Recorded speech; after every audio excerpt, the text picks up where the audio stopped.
Coming in number 10, we've got The Thing. The beefiest, brawniest, burliest, surliest member of the Fantastic Four doesn't often lose in a battle of might. Wits could be another thing, and when it comes to speed and timing, things could end poorly too.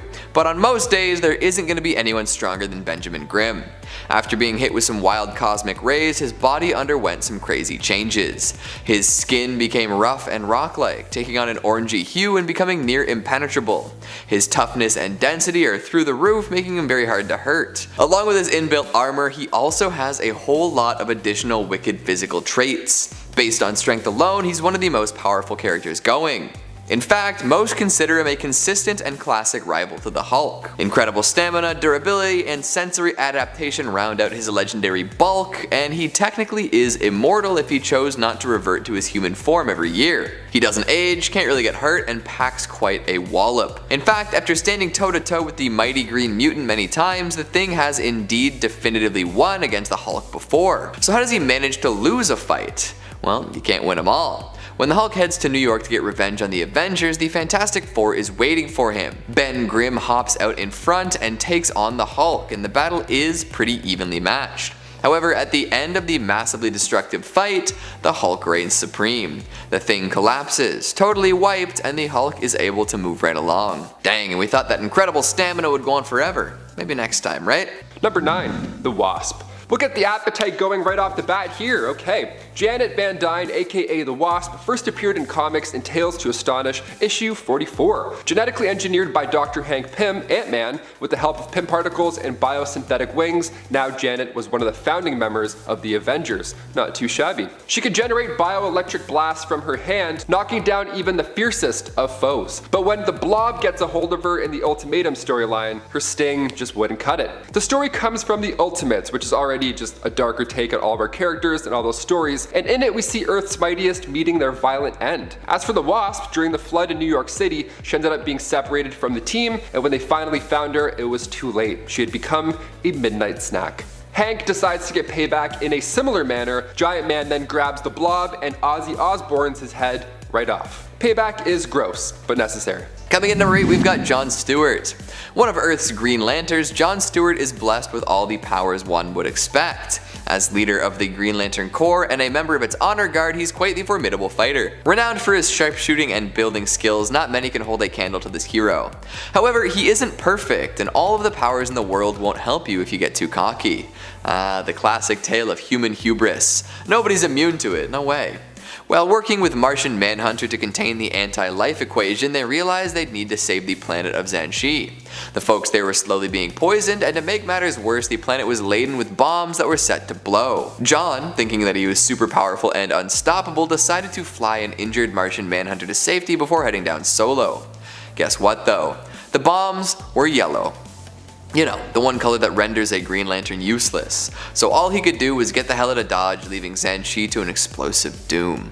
Damn. Number 7. Spider-Man. Coming in hot from the Amazing Spider-Man 700.3, The Black Lodge Part 1. We open in Queens, New York. It's past 2 in the morning. Peter is regretting having seconds at Aunt May's. He's just trying to go home, but now he's got to go face to face with Firebrand. Peter even realizes that already this fight has gone on for too long. Usually this would be a piece of cake, but Peter ate too much cake. He was actually too full. He was tired. Now this is tedious. And then when Firebrand gets a hold of Peter's neck, it really starts to hurt. Firebrand unloads everything that he has, and then he sees Peter's suit start to melt and then rip apart. It's actually really brutal and pretty gory. By the time help arrives, he's unrecognizable. The cleanup crew literally thinks he's another supervillain. They're like, get him out of here, this burnt, crispy man. Firebrand 2.0, whoever you are, bye. Peter received 3rd-degree burns on 80% of his body. Aunt May, where's the aloe? We need some aloe stat. Next on the list we have Storm, one of the coolest comic book characters ever created. I've always been a fan of any hero who has storm powers because there is so much you can do with them. Got a fire? Bring in some rain. Got a big monster? Hit it with some lightning. Got a town that needs clean energy? Build a windmill and then create some wind. But in Uncanny X-Men issue 185, Storm would no longer be the queen of weather. This was because the Future Mutant Forge worked with Henry Peter Gyrich to come up with a weapon that could be used to neutralize a mutant's powers. See, Gyrich was a little bit peeved because Rogue had recently gotten into a major conflict with S.H.I.E.L.D. This led to Guy Ritchie attempting to depower Rogue with this newly crafted weapon, but a misfire led to it hitting Storm. After Hulk, we have Thor. The Asgardian has always had a lot of family problems. If he's not fighting with his brother, it's with his dad or his sister. On one occasion, Odin thought it was time to teach Thor a tough lesson. Because Thor is insanely powerful, he's always walked around as a brutish thug who wants to punch first and ask questions later. Odin thought it was time that he learned some empathy for those who aren't able to wield a hammer that was made out of a fallen star. So he stripped him of his power and then sent him to Earth. Now Thor might have walked around like an angry kid who wants to have cookies for breakfast, but Odin solved this problem by also wiping his memory. This way Thor would be forced to be a real person and see what it's like to feel and act like a normal person. Of course, he eventually got his memory back and returned to the mantle of God of Thunder. Number 3, Green Lantern. Now this one comes from Justice League issue 5. It's been referred to as the Punch since. In this comic, Batman comes in to take over the Justice League International, and Guy Gardner, Green Lantern, doesn't share the same enthusiasm as the rest of the team. For more than one issue, he makes it very clear that he doesn't like this new leader. So naturally, this conflict was growing, and although Batman was obviously a better fit for the role, he challenged Batman to a fight without the use of his power ring, and then Batman proceeded to knock him out with one punch. Of course, he's Batman, and without the ring, you're just a guy. You're just a regular Guy Gardner. Blue Beetle even jumped up. He got pumped, and he started yelling,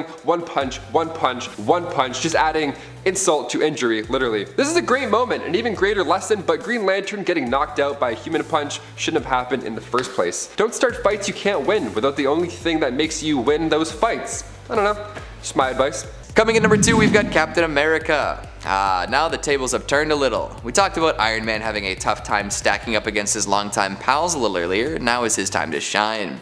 In Civil War, we see Captain America and Iron Man get into a bit of a kerfuffle, and by bit of a kerfuffle, I do mean brutal brawl with all sorts of stuff on the line.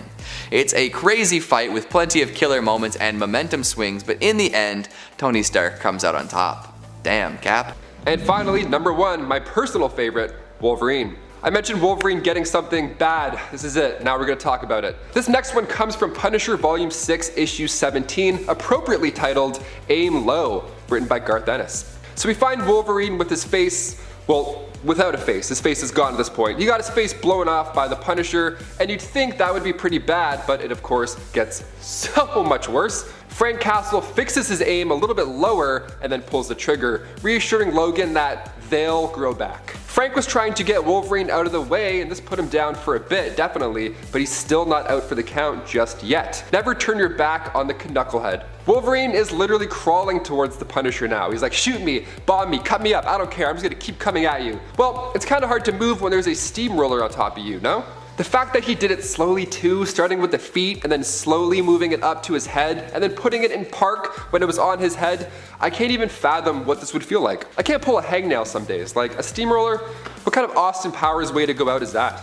Coming in at number 10, we have Quicksilver, the speedster that both Fox and Disney were throwing into the movies, which had a lot of comic fans confused. Like, how many nerds out there had to explain to their friends why the same character was in 2 movies but played by different people, but they weren't in the same universe? Thankfully, the MCU is now all connected and we don't need to have that conversation again. As long as Sony doesn't try to rip Spider-Man away from us. I couldn't handle that another time. For fans of the X-Men comics, you will be well aware of the House of M storyline. This was one of the most monumental events that has ever happened in the Marvel Universe, and it changed the mutant race forever. Scarlet Witch was going through an immense amount of emotional stress, and she was at her breaking point and decided that she would use her reality-altering powers to reshape the world forever. She called out, no more humans, and the population of superpowered beings that was in the range of 1.2 million was now pulled down to less than 200. Over 1 million mutants were stripped of their powers, and Quicksilver was along with them. I wonder how it felt experiencing the crushing boredom of traffic for the first time ever in your life. Coming in at number 8, we have Miss Marvel, one of the most super powerful characters in the Marvel Universe. Following a similar space cop motif that Green Lantern uses, it would seem that very few people would be able to stand up to her. I mean, we all remember in Avengers Endgame when she took a headbutt from Thanos without even flinching, but that doesn't mean that she's impervious to any sort sort of harm, especially when we're talking about harm coming from Rogue. Miss Marvel and Rogue got into a one-on-one conflict that would change the two characters forever. In this clash, Rogue comes in contact with Miss Marvel and uses her vampiric power draining abilities, but she wasn't nice about it. Rogue drained Miss Marvel until she sucked out every last ounce of super powered energy that was inside of her, making Rogue insanely strong and leaving Miss Marvel not that marvelous. Coming in number 7, we've got Nightcrawler. Most folks like living life without a gaping hole in their chest, but most folks also can't teleport around in the blink of an eye. It's a tough world for a teleporting superhero, especially one with a drive to help as many people as possible. Nightcrawler, being a genuine hero, puts his life on the line and pays the price. In a future where there are no more mutants thanks to a lovely spell cast by Scarlet Witch, only one hope remains. Incidentally, this hope comes in the form of a mutant girl named Hope. Subtle. When Bastion, a super advanced Sentinel from the future, comes back to kill Hope, Nightcrawler gets in his way. Unfortunately, in the way also means that the Sentinel's arm is right through Nightcrawler's chest. Oops. In a last-ditch effort to keep Hope alive, Nightcrawler uses all of his strength to teleport her away from the murderous machine. Once he completes that task, he runs out of fuel and dies. Coming in number 6, we've got Eric O'Grady, and this one is painful. Eric O'Grady, one of the least lovable Ant-Men, lived his life like a bit of a loser. However, he was still indeed Ant-Man, with all of the powers that came along with the title. Plenty of potential there, that's for sure. And even though he was no saint in life, he was definitely a hero in death. Somehow a child fell into the clutches of the Descendants, a group of artificially intelligent super cyborgs. They may look human and act human, but they definitely aren't. And this is proven when they delve deep into the depths of cruelty and stomp poor Eric to death. He saved the kid, but was unable to come away with his own life. Ouch. After being reduced to a bloody pulp, the cyborgs also took his likeness and created a new Ant-Man, one that would infiltrate his old team and betray them at a critical junction. Coming in number 5, we've got Shazam. What? Shazam? The closest thing to Superman we've got without getting Superman. Who's gonna beat him in a fight? I suppose you can't necessarily count on him to be at 100% mental fortitude though, considering that underneath all of that ancient magic and musculature, there is a 15-year-old with a strong heart. There's a lot that goes on in a teenager's brain that might cause him to make some bad decisions, you know? Like in the case of Shazam versus Harley Quinn, for example. Quinn tosses a hammer at Shazam, who seems to think it's gonna be an easy fight. He has the strength and reflexes to deal with that hammer no problem. And here's the thing, he keeps talking to Quinn after he catches the hammer and doesn't really do anything with the wayward weapon. So what happens next? The hammer explodes. Oh boy. Shazam, you could have won the fight, but you didn't. Coming in number 4, we've got Iron Man. Oh Tony, if only you were better at getting along with people. All throughout Iron Man's history, Tony Stark has been a bit insufferable. Although he's a super genius with a heart of, well, maybe not gold, but something like it, he tends to rub people the wrong way. So even if he manages to defeat plenty of supervillains and keep the world safe, he's still got some other stuff to contend with. From time to time, he'll do something that really makes another hero mad, and that hero might decide to fight Iron Man. And in a lot of these cases, Iron Man doesn't fare all that well. Like, he's lost to pretty much every mainline Avenger at some point, from Spider-Man to the Hulk to Thor to even Black Widow. It's tough when you paint such a big target on your back, but I'm sure he understands. Right after that, we have Doctor Strange. Doctor Strange lost his powers in one of the coolest, dumbest ways possible. Earth was under attack from the Impericul, which are a futuristic robot race from another dimension. They hate magic and travel through time and space to destroy it in every form. The Impericul came to Earth to battle Doctor Strange, and Strange summoned up all the magic on Earth into his body in an attempt to destroy the Impericul leader, but this failed and left Strange in a weakened state with no magic left on the planet for him to use his powers. Coming in at number 2, we have Wonder Woman. Strength is a cornerstone of this character, and with the loss of her powers, it was shown that she can represent that in more ways than one. In the 70s, Wonder Woman willingly gave up her powers because she sought to follow her heart. If she was to stay the super-powered goddess, it would mean she would have to return to Themyscira and leave behind the heartthrob Steve Trevor. In her newly depowered state, she didn't give up her life of hero work. She went on to study a new martial art, probably making her even more powerful in the long run. I mean, if you can kick someone's butt while you're just regular flesh and blood, then when you pack some superpowered juice into that, you can start knocking people out like 19-year-old Mike Tyson. Part of the change to this character was to coincide with the women's movement that was happening in the 70s. DC Comics wanted to represent a strong female character that could be closer associated to the female readers that were picking up the comic. And for the number one spot, we have Wolverine. It would be pretty hard to be Wolverine without the powers. I mean, even take Superman. On a few occasions, he has been stripped of his powers, and he's still that Boy Scout at heart and will do what's right no matter what. But with Wolverine, a big part of his personality is being able to be punched in the face and come back like nothing happened, which probably made the loss of his powers even more interesting. Back in 2013, Wolverine was infected with a very advanced virus that attacked his healing factor. It basically made him so he was just a regular guy. Well, a regular guy that could probably still crank out 100 pull-ups. But this was so severe that he couldn't even use his claws anymore, so he had wrist-mounted claws. I guess you can take the powers out of the Wolverine, but you can't stop him from trying to slice people in half. Now, this level of aggression without the healing factor backing him up eventually led to his death. Kicking off the list at number 10, The Man of Steel, Superman. Superman Batman Volume 1, Issue 44. The Strange Favor storyline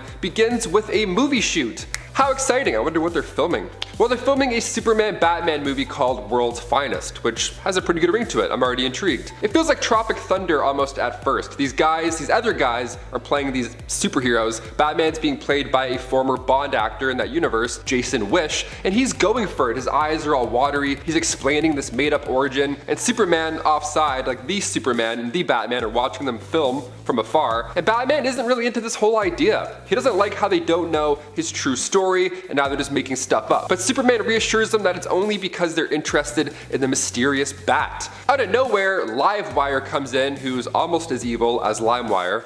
Almost. And then she takes Jason as hostage, demanding that she receives half of his $12 million pay, which is a pretty big chunk of money. Robert Pattinson's only getting $5 million for the next Batman, but he's getting 20 for Batman 2, so it's okay. So the Superman flies down and intervenes, and then he gets surprised when the prop kryptonite on set gets blasted with electricity and in turn explodes, leaving pieces of Superman's only weakness stuck in his face. I love how they have real kryptonite on set. That's good, that's commitment. It's like when they use real bones instead of props in the original Poltergeist movie. What could possibly go wrong, right? Coming in number 9, we've got Mark Grayson. This one's a bit of a bummer, don't you think? A burgeoning young hero getting his ass beat by his own father. The father that seemed to promise to protect the Earth from any threat. Such is the life of a Viltrumite. Mark Grayson, aka Invincible, was just getting a handle on his powers. He'd realized how strong he truly could be, but his dad, Omni-Man, was definitely stronger. But that's not too big a deal, right? Papa Nolan is gonna stick around and defend the Earth too, yeah? Teach Mark the ways of being a hero, maybe hit some sweet dance moves to a song called Hot Milk. Wrong. Omni-Man is actually evil and looking to conquer as many planets as possible.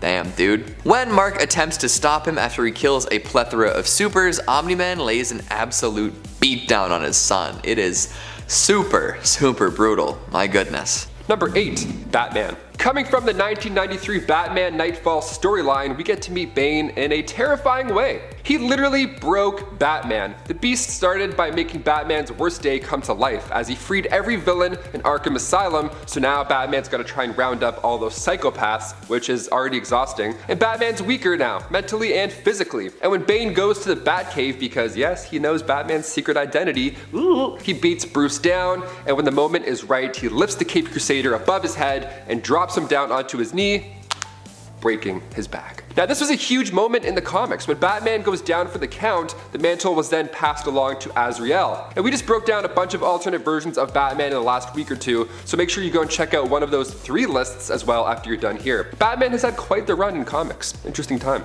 Number 6, the Hulk. Mark Millar's Old Man Logan begins in Volume 3 of Wolverine at issue 66, and this is now a future where supervillains have won.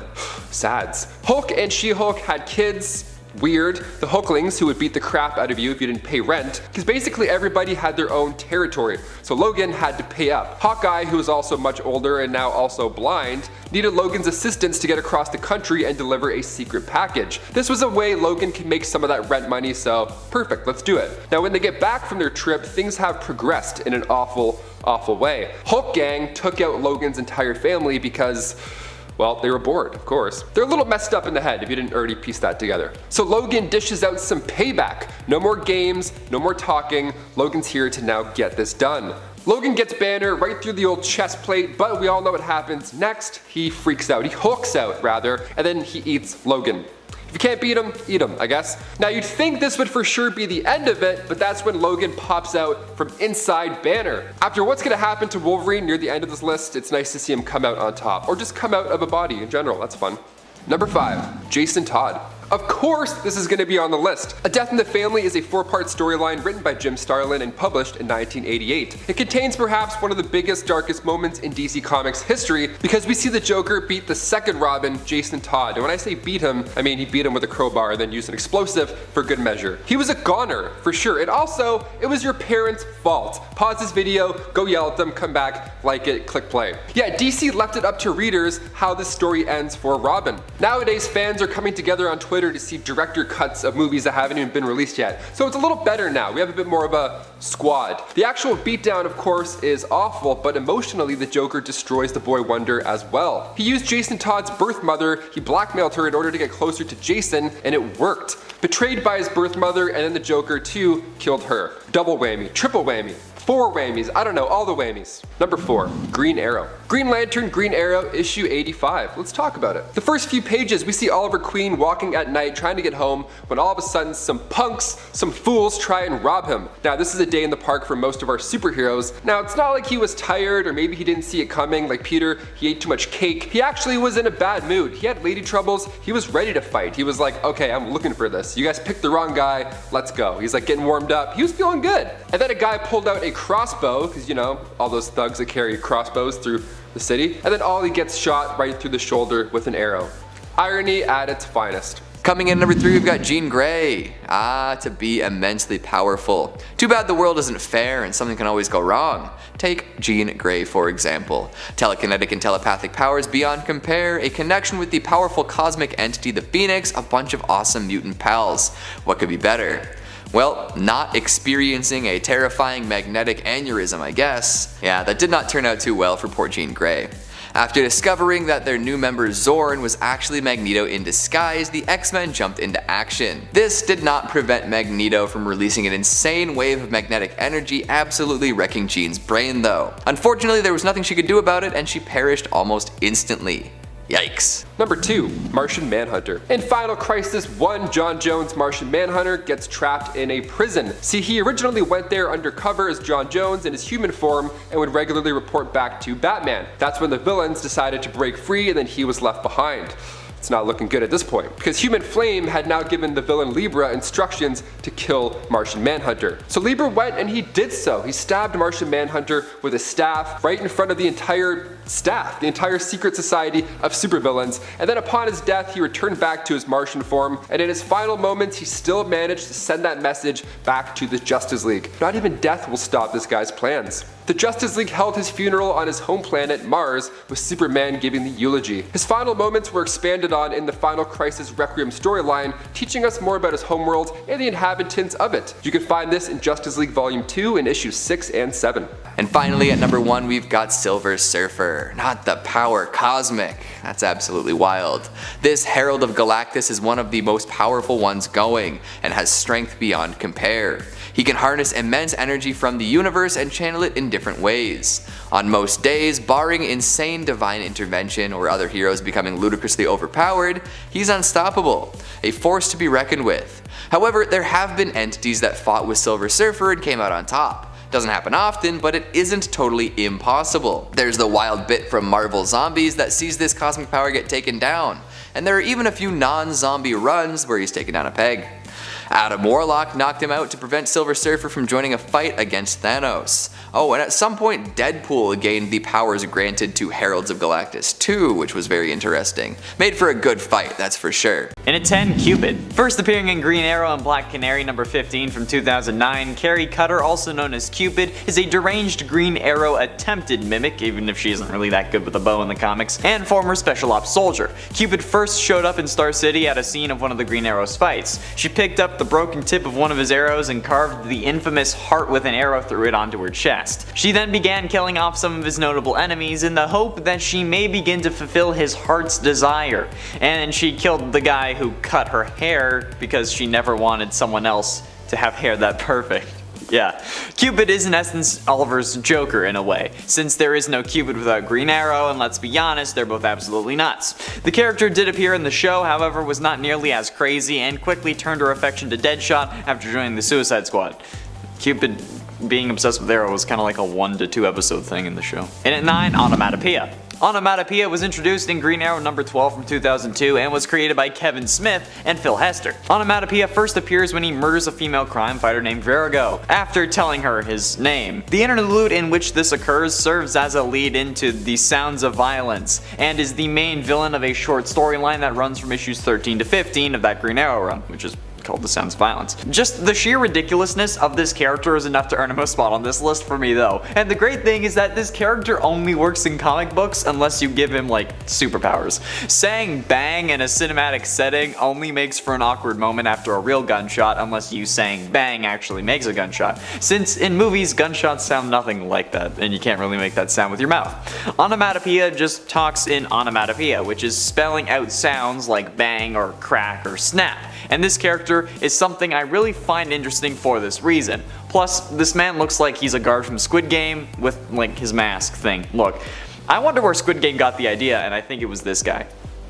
And at 8, Prometheus. Created by Grant Morrison and Arnie Jorgensen, the most recognized version of Prometheus made his first appearance in New Year's Evil Prometheus from 1998. Commonly an adversary of the Justice League, Prometheus would also serve as an enemy to Batman, Green Arrow, and Midnighter. Prometheus possesses no superhuman abilities, but has undergone intense physical and mental training and utilizes an extensive range of equipment and technology, just like Batman does. However, Prometheus is probably the most known in the Green Arrow community for being the start of the Trial of Green Arrow storyline, commonly known as the worst Green Arrow storyline of all time, where Oliver kills Prometheus after he bombs Star City, kills Roy's daughter, and cuts off Roy's arm, and then Oliver gets put on trial for murder. The character also appeared in the Arrowverse as Assistant District Attorney Adrian Chase, which some assumed was going to be revealed as Vigilante, but Adrian Chase just turned out to be an alias used by Justin Claiborne's son after plotting revenge after the Arrow killed his father off in off screen in season 1. Yeah. And it's 7, Parasite. The Raymond Maxwell Jensen version of the Parasite first appeared in Action Comics number 340 from 1966, and is basically like some weird form of mind melder that has the ability to temporarily absorb the life energy, superpowers, and knowledge of their victim. The character was actually created by Jim Shooter, who was 13 when he thought of the character. Following an encounter with a strange visitor, however, the Parasite's powers were enhanced and enabled him to retain the energy he takes for longer, as well as granting Jones, the next Parasite, the ability to shapeshift. He can now physically morph into his victims right down to their DNA, being able to access their memories, gain their natural abilities, and mimic their voice, which I think is pretty damn dangerous. At least it only lasts for a certain length of time though. However, Parasite also absorbs the weaknesses of superpowered individuals, even if someone else he absorbs has an immunity to it. And at 6, Mr. Mxyzptlk. Mxyzptlk possesses reality warping powers with which he enjoys tormenting Superman or just making life difficult because he's like a little sibling. His portrayal has been varied, with him being an outright supervillain in some instances and an anti-hero in others. But in most of Mix's appearances in DC Comics, he can be stopped only by tricking him into saying or spelling his own name backwards, which sends him back to the 5th dimension that he calls home and keeps him there for at least 90 days. That's not even 3 months, bro. Come on. However, after Crisis on Infinite Earths, he was changed to having a new requirement that needed to be met for him to leave. That would change each story, such as Superman getting him to paint his own face blue. So, Mix getting Superman to make Mix paint his face blue, like his own face. This is one of the few villains that actually uses Superman's other weakness, magic, against him, since most just resort to kryptonite. This guy has the ability to warp reality and do basically whatever he wants, and since he comes from the 5th dimension, he isn't bound by the laws of 3rd dimensional beings, whatever that means. But bro, what is with your name? I get that it's supposed to be hard to say, so it's hard to say backwards, but come on. Cut a guy some slack. I talk about Five Nights at Freddy's all day. Okay, I don't have room in my brain for this. Halfway through, in at number 5, Bizarro. Being first introduced in Superboy number 68 from 1958, Bizarro was actually a teen at first. However, an adult version of the character was introduced in the Superman newspaper comic strip, but he was wearing a B on his chest instead of an S. However, in 1959, we saw an adult version of the character introduced into the Superman comic books, this time wearing an S in Action Comics number 254. Despite his complicated history though, Bizarro has all the powers of Superman except reversed. So instead of heat vision, he has freeze vision, flame breath, vacuum breath. Imagine a freaking Bizarro vacuum. That would be blessed. Why hasn't anyone branded vacuums like that yet? Like, this is an untapped market. And yes, I do mean actual vacuums, you sickos. And his other abilities are also flipped, like being able to see through only lead. And Bizarro is strengthened by green kryptonite, which only makes things worse for normal soups. Am I right? While Bizarro never really seems to come out on top, does that mean that since everything for him is reversed, that he's actually winning all the time? Because if that is the case, I don't know if he should be on this list, because in his mind, technically, he would be undefeated, right? And at 4, General Zod. General Zod was first introduced in Adventure Comics number 283 from 1961 and is also a Kryptonian like Superman, therefore has the same powers, which makes him a pretty powerful adversary. It's like the whole conundrum of if you fought yourself, who would win? Or would you just keep fighting until you both collapse from exhaustion? However, what he has over Kal-El is experience. Being the leader of the Kryptonian military, Zod is an expert tactician and is trained in hand-to-hand combat. And while yes, they both pack a punch, knowing how to fight or predict your opponent's moves is also critical to winning. However, Zod's powers are often inferior to those of Superman, due to Superman being exposed to the yellow sun over the course of his entire life, while Zod typically only gets it for a short period of time before being returned to the Phantom Zone. This greater power combined with the superior control and experience with it gives Superman an edge over Zod's actual fighting skills, so that he does end up losing more commonly than not, if ever. So sorry Zod. Getting close to the end, in at number 3, Damien Darhk. Damien Darhk was the big bad for season 4 of Arrow, and ultimately was one of the most powerful villains Oliver had ever faced in the show, or even still has ever faced. Using a totem found on Lian Yu, because of course it was, everyone who dies around Damien can be absorbed as some form of mystical power that grants him plenty of different powers, much like those granted to Jedi through use of the Force. I'm not even kidding. Damien can stop people in their tracks, choke them, drain the life from them just by touching them, he has super strength, he can catch arrows midair with magic. Not to mention the team up in Legends of Tomorrow with Malcolm Merlyn and Eobard Thawne. Damien did ultimately eat the dust though at the end of season 4, when Oliver, with the positive vibes of an entire city behind him, ends up being able to overpower Dark's magic even after an entire city of deaths was powering him. Haven Rock's destruction was one of the turning points of the series, with tens of thousands of people getting killed in the explosion. Damien at this point was literally able to disintegrate arrows and bullets without even trying. Oliver shoots arrows at him and they just turn into smoke in front of him, and Damien's like, oh, I didn't even mean to do that. Penultimately, in at number 2, Deathstroke. Being introduced in the New Teen Titans number 2 in 1980 as Deathstroke the Terminator, Deathstroke is often seen as the archenemy to the Teen Titans. However, the character has also served as a villain for Batman, Green Arrow, and the Justice League, and is the main antagonist of Arrow Season 2. The show seems to be a more powerful version though when talking about brute strength, since his blood at this point contains Mirakuru, a basically super soldier serum that was ironically again found on Lian Yu and used to save Slade's life. After the Mirakuru is in his bloodstream though, he develops serious anger issues, and this is actually tied to his strength. The character returns in season 2 to extract revenge on Oliver by killing the ones he loves, but was ultimately defeated after Felicity injects him with the Mirakuru cure. The character then regains possession of all his marbles and helps Oliver in the season 5 finale, as well as having his own arc to find his son in season 6.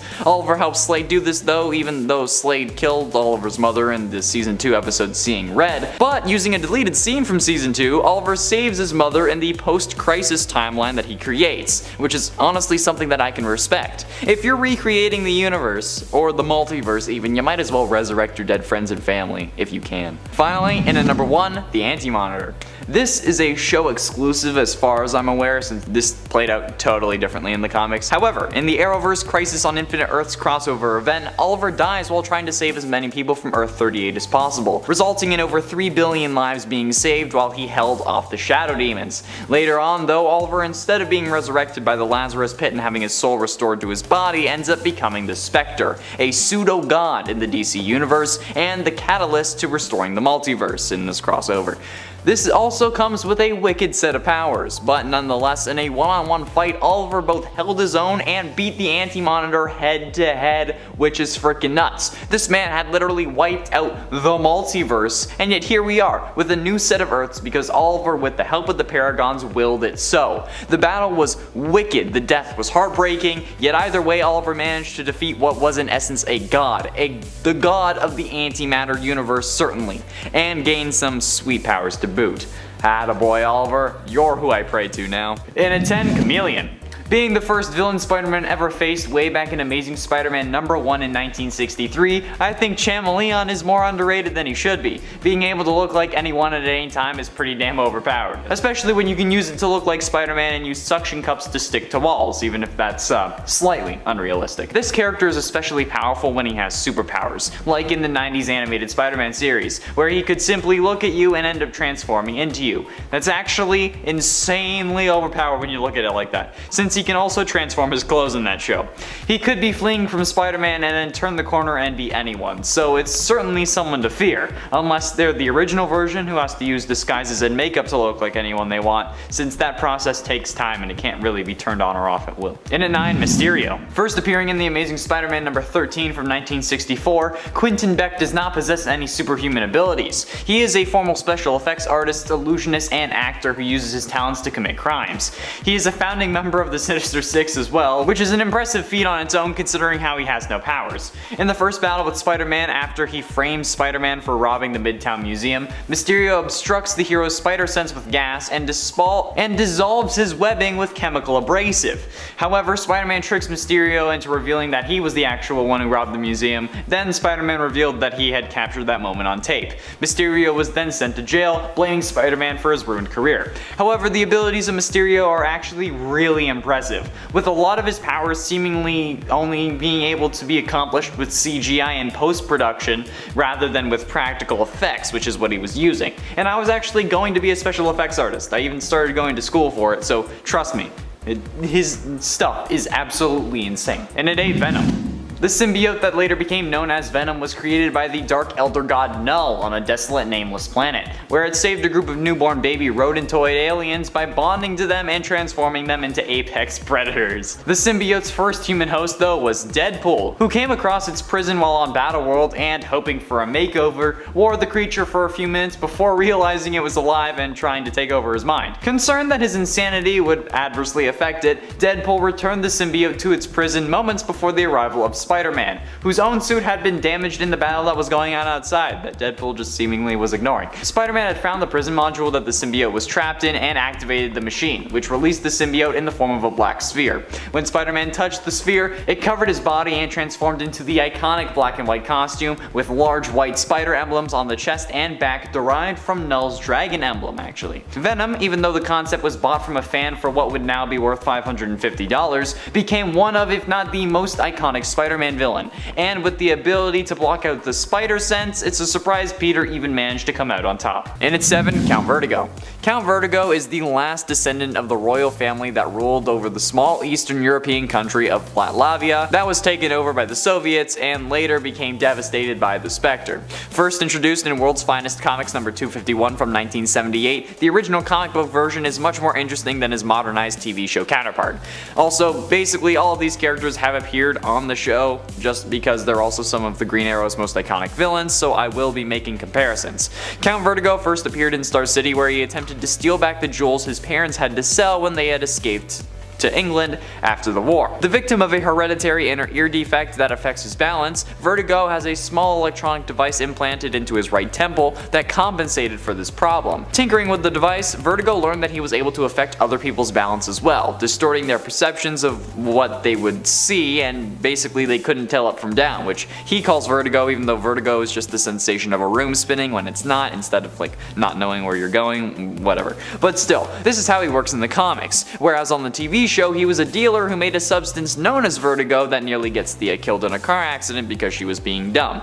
Yet, even though he's killed off in season 2, Vertigo as a substance remains present throughout the rest of the show. I think it made its final appearance in season 6 though, but I'm not sure. And at 6, Konstantin Draken. First appearing in Green Arrow Volume 3, number 27 in 2003, Konstantin Draken is a short guy, much like myself prior to grade 11.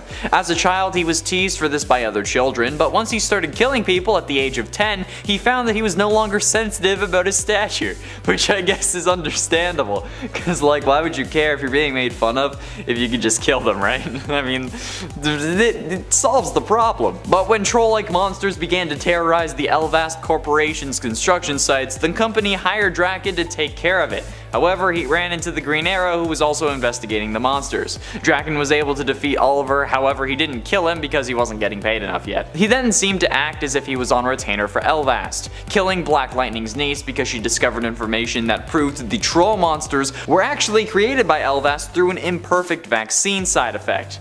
Oh god, I can hear the comments now. In the TV show, Draken was Adam Hunt's head of security, and later on an assassin version of the character popped up played by a different actor. That was in season 3, and they thought that he had killed Sarah Lance, but I don't know if they intended for that to be the same character. On the wikis, they're kind of interchangeable. It depends on who you ask. Halfway through into number 5, Brick.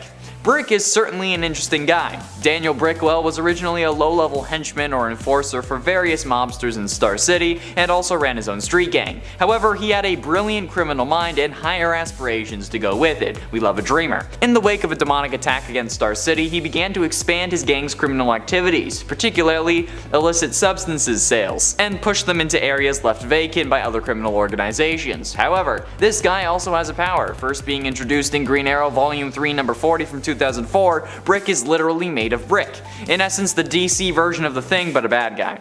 Which is a stark counter to his Arrowverse counterpart, who was just a mob boss introduced in season 3, even though metahumans were introduced into the Arrowverse that season as well, because Flash season 1 had started at that point. They could have just put him in Star City and made him a brick, but oh well. In the comics though, Green Arrow challenged Brick to a duel over who owned Star City. He shot a glue arrow into the back of Brick's mouth, blocking his throat and suffocating him, but rather than allowing him to die, Green Arrow saved him, warning him that if he steps too far out of line again, next time he's gonna die. But since this incident, his interference with law enforcement and the political figures of Star City had either ceased or vastly subsided, which I have to say is a pretty sexy power move from Oliver. And at 4, Merlin.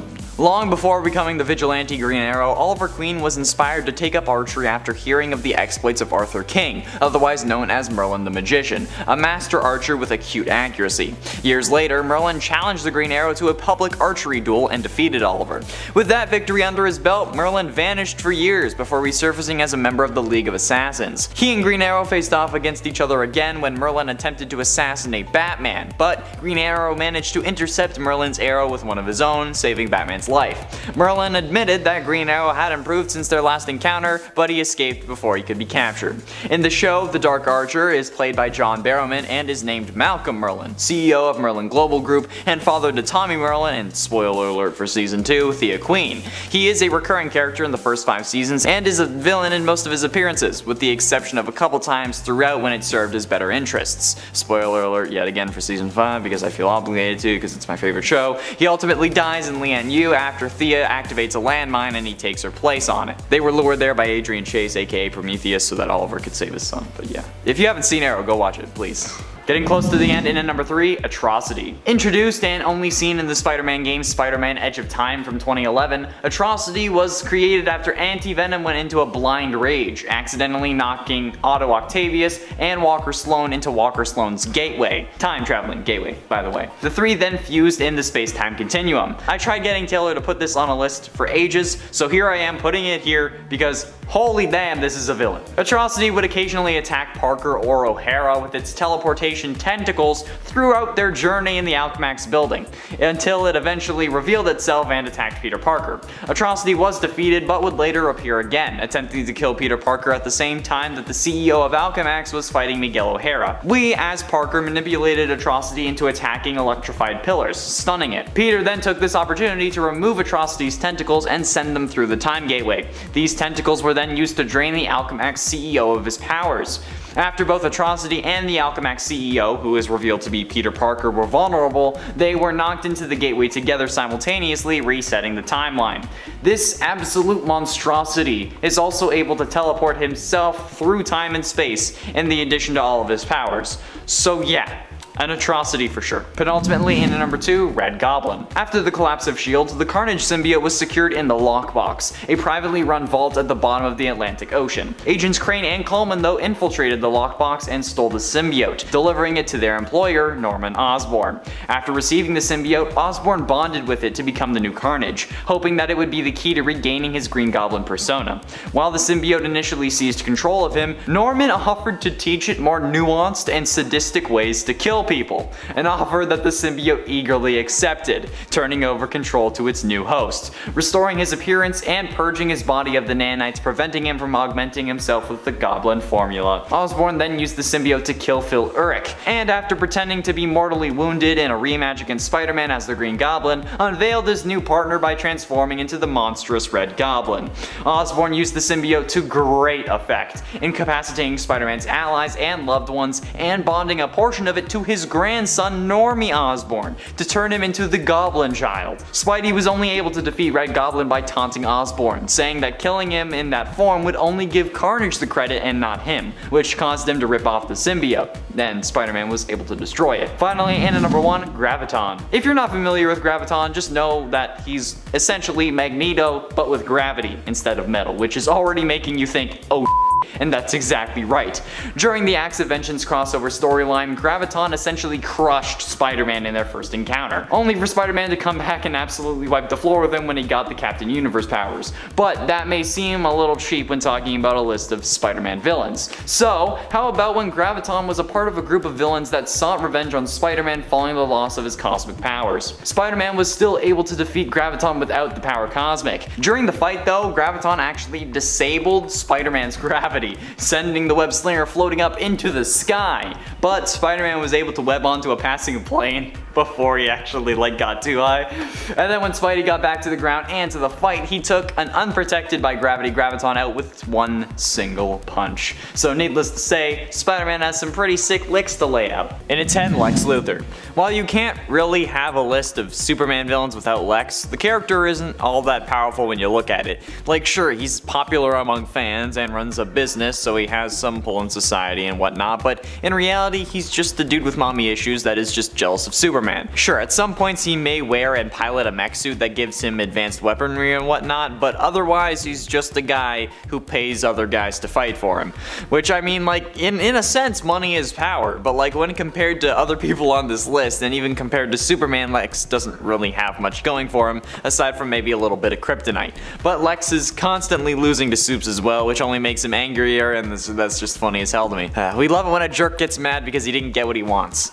Lex is kind of like a brat, you know? The kind of brat that will team up with their parents to take out the town's crazy dude if they need to. You know what I mean?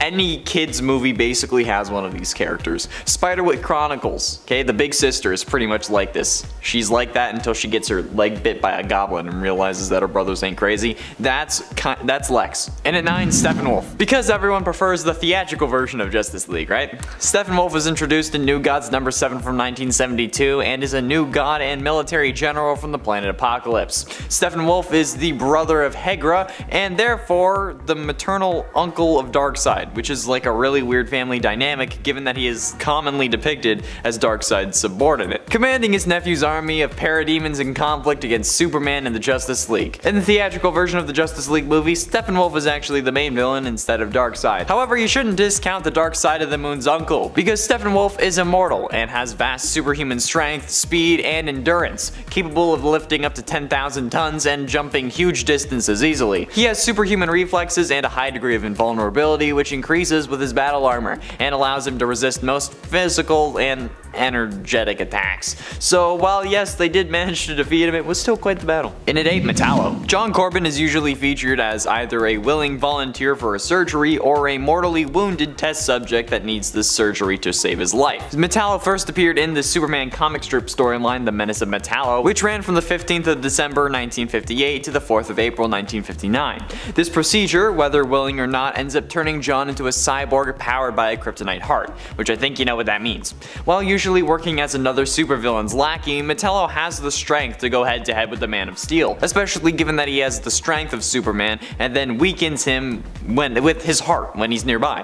Metallo's robot body offers him a high degree of protection from physical and energy attacks as well. Among his enhanced abilities, he also no longer needs to eat, sleep, or breathe. And isn't that the dream? His brain is also sealed away inside a shielded alloy skull that has its own power supply. So, trust me, I know. Sentient robots that want to kill are definitely not something to be trifled with. At least the timeline for Metallo isn't all that complicated. And at 7, Spider Carnage. Spider Carnage is my favorite alternate version of Spider-Man. From what I could find being introduced in the Spider-Man animated series in the 1990s, this version of Peter Parker shared most of his life with his actually good counterpart. However, the difference between the two was that at some point Aunt May also died, being buried next to Uncle Ben. But thanks to some messing around with interdimensional portals, a version of the Carnage symbiote sensed Peter's anger and combined with him, turning him into Spider Carnage, a villain set on revenge and the destruction of all realities. Peter Parker with the Carnage symbiote and then a desire to destroy reality, oh my god. However, he was ultimately defeated when the main series Peter brought the Uncle Ben from another universe to talk to Spider Carnage and actually brought him down and made him sacrifice himself to save all reality. Damn, I love this show, I really do. If you haven't seen it, it's on Disney+. Please watch it if you can, it's so good. And at 6, Morlun.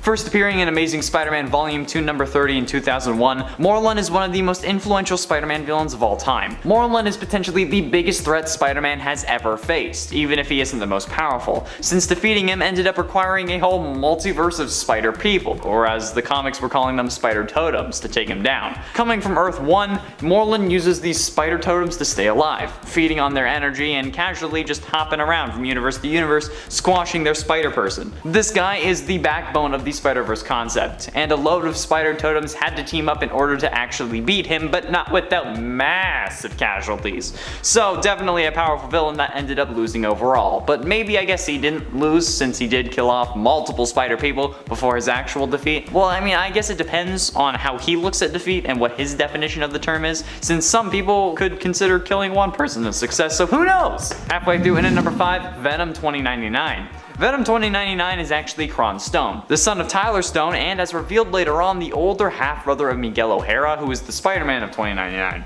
Talk about family issues.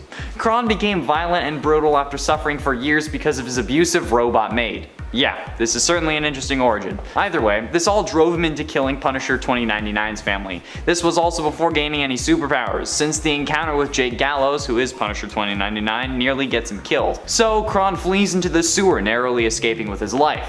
And, you know, since he was absolutely destroyed and hardly clinging to life, he ended up floating down the sewer, eventually running into this strange black ball. This black ball was actually the mutated form of the Venom symbiote that had somehow survived without a host all this time. The symbiote, who was also on the brink of death, bonded to Kron and they became Venom 2099. This new version of the Venom symbiote also had acidic saliva and blood, so that does make him more dangerous than the original Venom. But Miguel was still able to come out on top. Attaboy, Miguel. Spider-Man 2099's costume is so sick, man. And at 4, Carnage. When the Venom symbiote came to rescue its host Eddie Brock from jail, it left an asexually produced offspring behind. This spawn bonded to Cletus Cassidy, a renowned serial killer in the Marvel Universe, through a wound on his hand, merging with his blood and becoming red and black in color. Now going by the name of Carnage, Cletus became a deadly recurring enemy to both Spider-Man and Venom. Eventually, Carnage fought Spider-Man and actually beat him. Realizing that Carnage was another symbiote villain, Spider-Man enlisted the aid of Venom, who was actually retired at the time, to defeat him. After enlisting Venom's aid against Carnage, Spider-Man later used loud noises in an attempt to defeat both Cletus and Venom, which is a stone cold move. However, thanks to Cletus' psychopathic tendencies and the fact that he was created on Earth, he has a lot more abilities than his father, like shooting itself as a projectile and forming razor-sharp weapons to tear through both innocents and his enemies, with chef-like precision, may I add. Getting close to the end, and at number 3, Brainiac. First introduced in Action Comics number 242 from 1958, Brainiac is one of Superman's greatest villains and has a personal connection with the hero, since he shrunk and stole the capital city of Krypton, known as Kandor, and in some continuities is even responsible for Krypton's destruction. Brainiac's most consistent power is his 12th level intellect, allowing calculation abilities, enhanced memory, and advanced understanding of mechanical engineering, bioengineering, physics, and other theoretical and applied sciences, as well as extensive knowledge of various alien tech, because of course he does. And while that sounds confusing, we as a 21st century society are considered to have a 9th level intellect. Or as his post-crisis version explains, he can process the sort of knowledge over 490 octodectillion beings could, which is absolutely monstrous, okay? Just so you can see it, that's about 490 with another 59 zeros after it people worth of human brain power that he uses on a regular basis. So yeah, he's definitely a smart cookie, but not the one that they use in Squid Game. Is that still a popular thing? Penultimately, in number 2, Darkseid.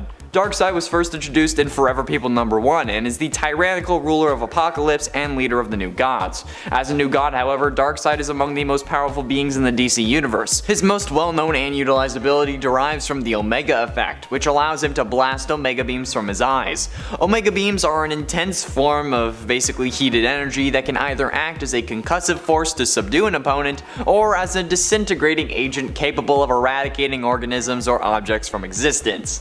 Awesome. Some superpowered beings, such as Superman, have proven resistant to the beams, although Superman does it with a great deal of pain. The Omega beams can also resurrect fallen beings that have previously been killed by them, and Darkseid will use this sometimes if he wants to punish people who fail him, but they're too valuable to kill at the moment. Darkseid also has pinpoint control over this energy, and his unwavering aim allows him to just control the beams to go wherever he goes. They can travel in straight lines, they can bend, they can curve around corners, even pass through matter and other forms of energy, which just makes these already horrifying things absolutely terrifying. And finally, in at number 1, Doomsday. First appearing in Superman Man of Steel #17 in 1992, Doomsday was invented to be a beast that would kill Superman, since writers were growing concerned about how other villains relied too much on their tech or brain power to try to beat Superman. This was probably also to show that yes, even Superman can die, to give other heroes I guess something to fear, or I guess the readers something to fear. Doomsday is depicted as a monstrous, genetically engineered being from the depths of prehistoric Krypton. His creator imbued him with a few feelings, mostly hate and the desire for destruction, which let's face it, same, but this led to him destroying worlds and eventually finding Earth, where he met Superman.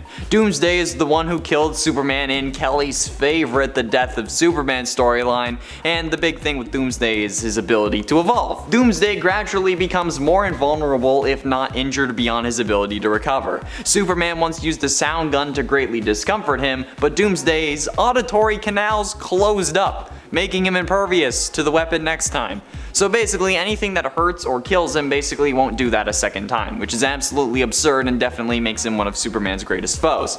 And you know, he's the only one who killed him, so yeah, that's a number 1. Kicking off the list at number 10. Going back to Volume 1 of The Incredible Hulk issue 340 titled Vicious Circle, we find the Hulk and Rick Jones out in a blizzard. They're trying to drive, but it seems like they're only going in circles. Meanwhile, the Hulk is going nuts. He needed to get out of there. Like when you have to stretch your legs on a road trip, I get it, right? So he blasts the roof right off, and the X-Men just happen to be in the neighborhood flying by. The Hulk almost hits them mid-air after he jumps off. I would say good thing he didn't hit them, but he continued flying by and then hit a Pan Am passenger plane, so it's like, maybe he should have hit them then. So the X-Men were busy handling that, obviously, while on the ground, the Hulk landed and caused more damage.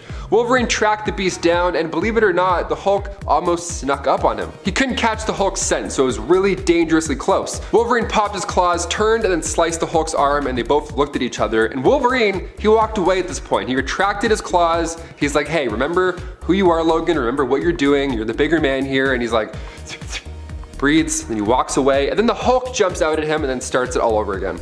He thunderclaps Wolverine's ears to smithereens. His enhanced senses, this for sure, got the ball rolling, got him pretty upset. After this, naturally, there's mayhem. They take turns beating the crap out of each other until the fight was eventually at an end because it was broken up. But Wolverine for sure won this round. He tried walking away initially. He's the victim here, folks, don't forget that. Number 9. Deadpool. The canceled Deadpool 3 movie would have been pretty amazing over at Fox. We would have seen Logan and Wade on a road trip from hell. It would have been much better than the last time we saw them on screen, together.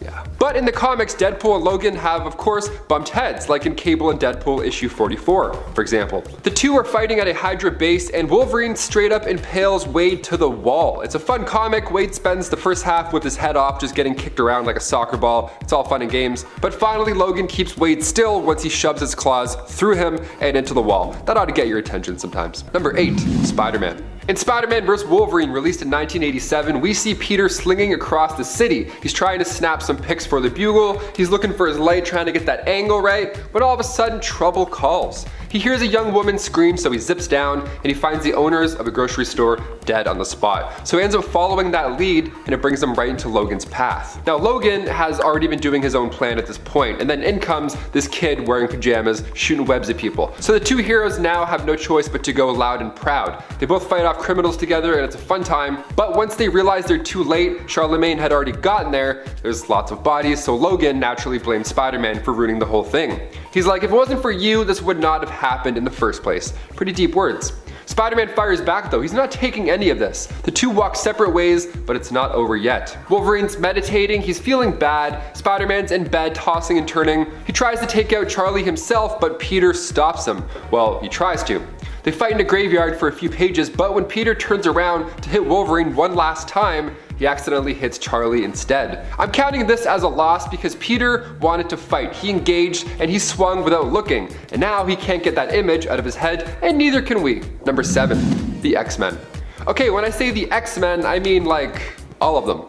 Big yikes. Old Man Logan, one of the best storylines of all time, also one of the darkest. In a grim future where supervillains are taking over the planet, Mysterio pulls out perhaps one of his best tricks, if I do say so myself. If this happened in the MCU, kids would throw up gummy worms. They would be mortified. Mysterio tricks Logan into fighting the X-Men. He makes Logan believe that they're all supervillains, so Logan kills them all. He feels horrible, I mean obviously, so he runs off into the woods and he tries to take himself out. That's how bad he felt, but he vowed to never pull the claws out again after that didn't work. Even Santa Claus 2, starring Tim Allen, he's like, I can't do it. I made a vow, I can't do it. Number 6, Wolverine. Hey, question YouTube, if you fought yourself, who would win? In Logan, we got to witness Wolverine fight another Wolverine, but in the Age of Ultron comic, it was actually much darker, much more brain scratching at least. In Age of Ultron, the comic, we get to see this dark future where the Avengers are getting whooped. Ultron is using Vision as a conduit from the future, like the world's most painful game of broken telephone. The Avengers don't really see a way to get to Ultron and stop him, so they send Sue Storm and Logan back in time to find a solution. Now Logan wants to just straight up kill Hank Pym, just to make sure Ultron is never created. But in doing so, this opens up a dark alternate future, so when they go back, this new timeline that they've now created made the Kree-Skrull War move to Earth. So they run into the defenders of that timeline and also Logan of that timeline. Wolverine versus Wolverine, what a time. The time-traveling Wolverine beat alternate Wolverine, so everybody wins. Or loses. I'm not sure in this case. My head hurts, to be honest. Let's move on. Number 5, Teen Mutant. He doesn't have a name, so we'll just refer to him as Mr. Teen Mutant Boy, whatever you want to call him. He doesn't have a name because he's only around for one issue, spoiler alert, despite having an insane power. Let's talk about it. Ultimate X-Men issue 41. Now at first glance, he looks like a regular kid. He's got posters on his wall, one of which is Wolverine with the caption, "Be different," which is pretty amazing given how his day is about to go down. He wakes up, he's ready for school, he's looking for breakfast because he doesn't know how to make food. Apparently his mom is like the only one that can make him breakfast. So his mom's nowhere to be seen, so he doesn't eat. Only a pile of her clothes remain on the ground, and he's like, okay, so he goes to school. He doesn't call the police like a psychopath. If you ever see this, definitely call for help, absolutely. He continues on, he goes to school, but on the way there, he sees a collar on the ground on the sidewalk, but no animal. Again, more articles of clothing just strewn about. But then finally, he sees people. Okay, he's not going crazy. This is a good sign. We have real, like live people. Lovely.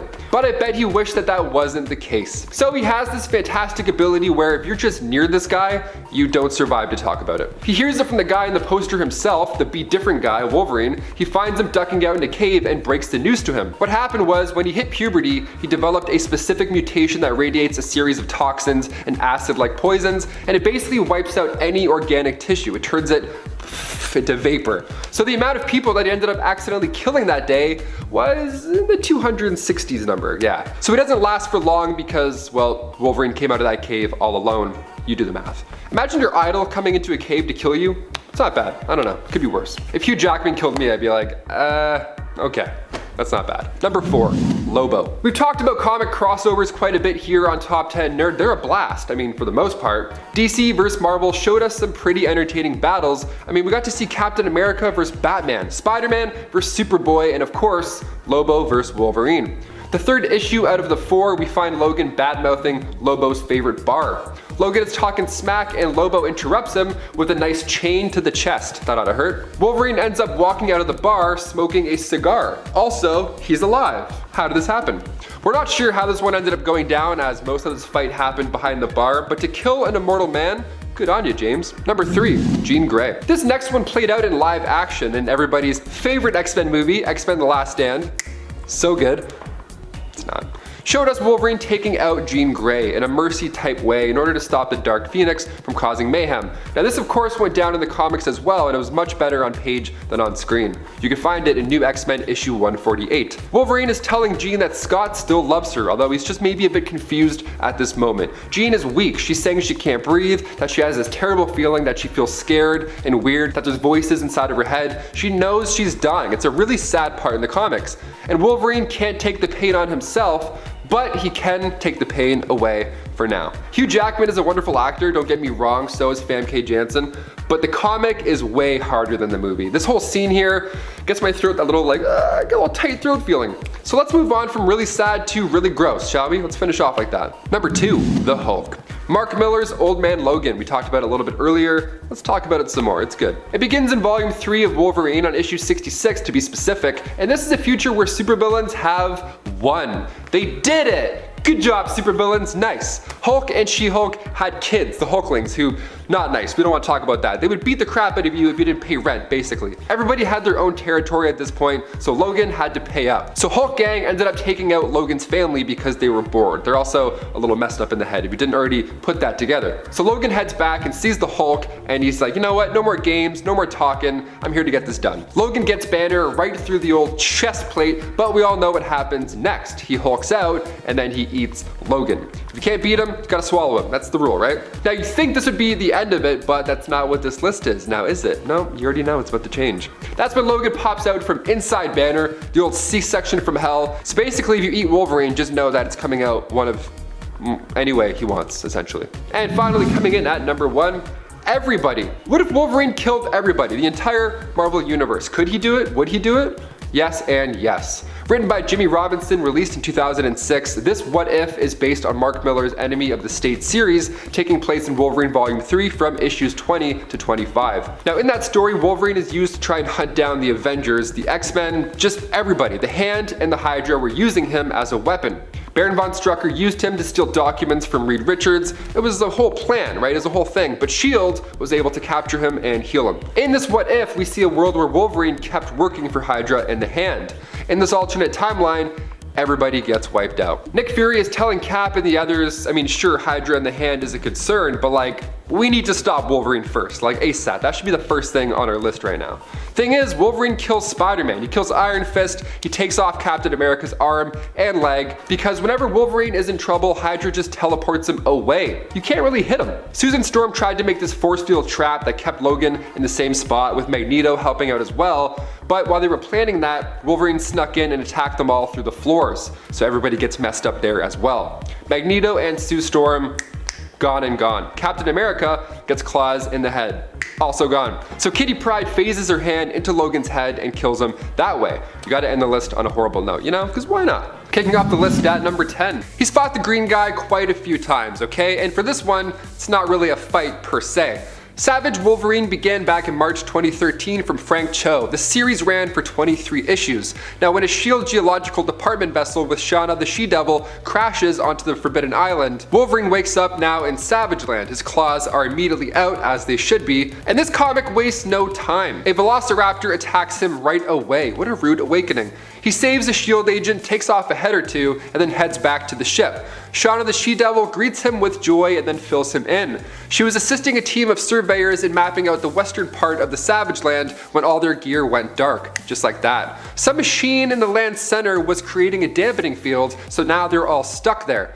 Shauna gets killed, but later on resurrected by the Neanderthals. Wolverine continues to find this machine, but he has no idea that she came back to life. But when Shauna meets up with Amadeus Cho in issue 3, some new info comes to light. That machine is also powering the jail cell for a powerful ancient alien in the mountain. And Wolverine is about to shut it down.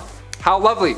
He takes on some giant gorillas, and when he gets close to the machine, the Hulk shows up. They're about to talk it out when one of those giant gorillas returns and then bites the Hulk. They fight it out a bit, and then Wolverine jumps in and quickly ends the action with one swift shink to the brain. Not how to do it. Number 9. Captain America. Wolverine Origins began back in 2006. It ran for 50 issues, and it kicks off with Wolverine on a mountaintop with the Muramasa blade. Now, he's had all these memories returned to him from the events of House of M, and now he wants a little payback on all those responsible for messing with his life. He took on Nuke in the Vietnam fields, and then in issue 4, Captain America joins the battle. They take turns bashing each other in, metal slashing around, they're just punching each other in the head. It's good fun. Cap gets the upper hand on Logan when he crushes the tendons in Wolverine's forearms, but a mighty kick to the hematoma lump on Steve's thigh buys Wolverine quite a bit of time to recover. Cap catches up and the fighting resumes, but Wolverine has the blade this time around, and an injured Captain America stands no chance. If it wasn't for the X-Men intervening at the last second, Cap would have lost a lot harder. And before we continue on with this list, if you want to go ahead and give this video a thumbs up, that would be awesome. You know, it helps us out so much, and then in turn we can help you out and bring you that nerdy goodness. So hit that thumbs up, you guys are the best. Back to the list. Number 8, Cyclops. The X-Men Schism storyline from writer Jason Aaron comes a 5-part story that begins with Wolverine acting as Cyclops' bodyguard at an international arms control conference in Switzerland. Mid-speech, Kid Omega returns, and he makes everybody start spilling all their horrible, deep, dark secrets. Cyclops and Logan are immune to this because, you know, superpowers. Sentinels are soon deployed worldwide, and a new Black King of the Hellfire Club is elected, Cade Kilgore. Cade's first plan of attack is to surprise the X-Men at the opening of a mutant history museum, and then the world is chaos. The only mutant left standing is the young Ida Okonkwo. Wolverine tells her to run, but Cyclops argues for her to stay as she's the only one that could possibly save everybody there. Ida ends up taking out the Hellfire henchmen, she saves the people, but Cyclops and Wolverine are arguing over if this was the right call to make. As the Sentinel approaches Utopia, Logan is imploring Scott to join the other kids and leave the island, because he plans to blow it to smithereens. They're not seeing eye to visor, so Scott makes it personal to get Logan's attention. He says, out of the blue, "She never loved you, by the way. You always frightened her." Harsh words. So Wolverine snaps back, suggesting that if Jean Grey was there at that moment, she would be more afraid of Cyclops. Scott responds by blasting Wolverine's face pretty much off. Wolverine, sans face at this point, still is on top of Scott, laying into him. I would say this is a tie at this point, but seeing how they look after the X-Men save them, Scott's in much worse condition.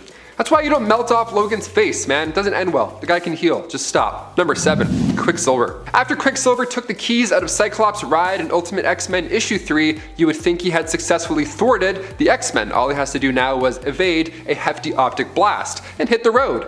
That was no problem seeing how he's the fastest man on the planet, but being the fastest doesn't mean you always have the upper hand. Sometimes you have to be the smartest. Wolverine was waiting for this moment to surprise Pietro. Logan just stood there with his claws out, he stood perfectly still, and Quicksilver ran right into him. When he asked Wolverine what he was doing here, Wolverine responded, wouldn't you like to know? And then he slashed him down to the ground. And then Quicksilver wasn't seen for quite a bit. Number 6, Silver Surfer. The first time we see zombie Wolverine was in Ultimate Fantastic Four issue 22. He got bit by zombie Hawkeye and Captain America, so his healing factor wasn't enough to save the day. Now when the Silver Surfer came poking around, everybody wanted a piece. Literally, they were so hungry, and this guy was like the holy grail of snacks. Hulk took the first bite, and soon after, Logan and the rest of the team dug in. They all then got cosmic powers and a full belly. Nice. Logan's idea of peeling back the candy coating and getting into the tender morsels inside surely helped put the plan into motion. Also, number 5, Iron Fist. In New Avengers issue 15, a friendly bout between Iron Fist and Wolverine is underway. No claws, no fist, no problem. It's a fun training exercise. It draws readers' attention and even other heroes in the issue as well. Wolverine is encouraging Iron Fist to tap out, but it's no use. Wolverine knocks him straight to the ground, saying he was only at a 6 this entire time. Out of breath, Iron Fist replies that he too was only at a 3, so Out of breath, Iron Fist replies unconfidently that he too was only at a 3. Okay. I don't want to be around either of these guys when they're at a 1. No thanks. Number 4. Age of Apocalypse, Cyclops. Doesn't matter which universe you're indulging in, odds are Wolverine and Cyclops will go at it at some point. In Age of Apocalypse, Earth 295, Cyclops was mad that Wolverine was trying to get his girlfriend. Classic bro stuff. Similar vibes to the Ultimate Universe, only this ends much worse for Scott. When Jean chose to be with Logan instead of Scott, and as if that wasn't already good enough for Wolverine, he decided to slash out one of Cyclops' eyes, truly leaving him a Cyclops. Nothing like having that reminder on your face. What a harsh way to get dumped. Number 3. Namor. Namor the Submariner, Volume 1, Issue 24, titled Green War, was written by John Byrne, and it features Namor returning to Earth to investigate a Hilrithri invasion, which was the sentient plant race. Now they got Wolverine and forced him to fight Namor. Even on page we're told Namor's strength is far greater than Wolverine's, but Logan has speed and therefore gets the upper hand. The fight was interrupted by the Sorcerer Master Khan, who took out the plant dudes and brought Wolverine back to normal. But if this had continued, Wolverine would have kept slashing and kept healing. No water guns would have helped you this time, Namor. Number 2. Ultimate Cyclops. Ultimate Wolverine gets pretty jealous, and he takes things to a new height, literally, when he discovers that Jean Grey truly loves Cyclops. So Logan, now there was a deep rift growing between the two of them. So Charles was like, hey, why don't the both of you just go to Savage Land, work your stuff out, have some bro time, maybe become best friends? I don't know. They did not work it out or become best friends at first. See, what initially happened was Wolverine let Cyclops fall to his death off a cliff just so he can get Jean back. That's like some Lion King teen drama stuff. That's wild. Cyclops survived and then exposed Wolverine to the crew and then made him feel horrible about what he'd done, even letting Logan stay on the team. What a weird punishment. So Wolverine ended up changing his ways and becoming a leader, eventually becoming a role model for the younger X-Men, being friends with Cyclops later on. All it took was letting him fall to his death first. That's it. And finally, number 1, Shang-Chi. We're all counting down the days to see the newest MCU hero hit the big screen. Shang-Chi was first introduced to readers back in 1973, Marvel Special Edition. Since then, he's earned himself a spot on the Avengers and of course has appeared in other comics from time to time, like in X-Men Volume 2, Issue 62, titled Games of Deceit and Death. The X-Men seek out the help of Shang-Chi to take down Sebastian Shaw, but in comic book fashion, a little scuffle was to be had first. Wolverine compliments the punk on his first blow, even telling him that the first blood is his. But when you throw down with Wolverine, you throw down with the best there is. Wolverine has him pinned down and he's ready to finish off Shang-Chi, but luckily Storm came in and just settled it. What an exciting way to meet the X-Men. Damn. Kicking off the list at number 10, Hulk. When DC and Marvel combine powers, it's an odd but beautiful time. In DC Special Series Issue 27, titled The Monster and the Madman, Angry Orphan Bruce versus Angrier Orphan Bruce. Who comes out on top? Well, given the title of this list, you already know what happens, but how? That's the question. Bruce Banner was working at a division of Wayne Research. He was developing a gamma gun, said to cure diseases, so Banner was hoping he could fix his mean green problem while at work. Sounds like a plan. But when the Joker comes in and steals the gamma gun, Bruce goes green, makes a mess, and in turn, Batman shows up to save the day. You can't just punch the Hulk until he goes to sleep this time around. You won't even get close. So Batman, in fact, does get close, a little too close for comfort, as his spine was seconds away from snapping like a pencil. So Batman used a chemical that would knock the beast out. Thing is, the Hulk can hold his breath for a long time, so in order for him to inhale, Batman had to kick him right in the stomach, and then down goes the Green Goliath. And before we continue on with this list, you guys know the drill. If you want to go and give us a thumbs up, that would be awesome. It really does help us out a lot at this channel, and obviously we like throwing all that nerdy content back, so it's a nice circle of love. Hit that thumbs up. Thank you. Back to the list.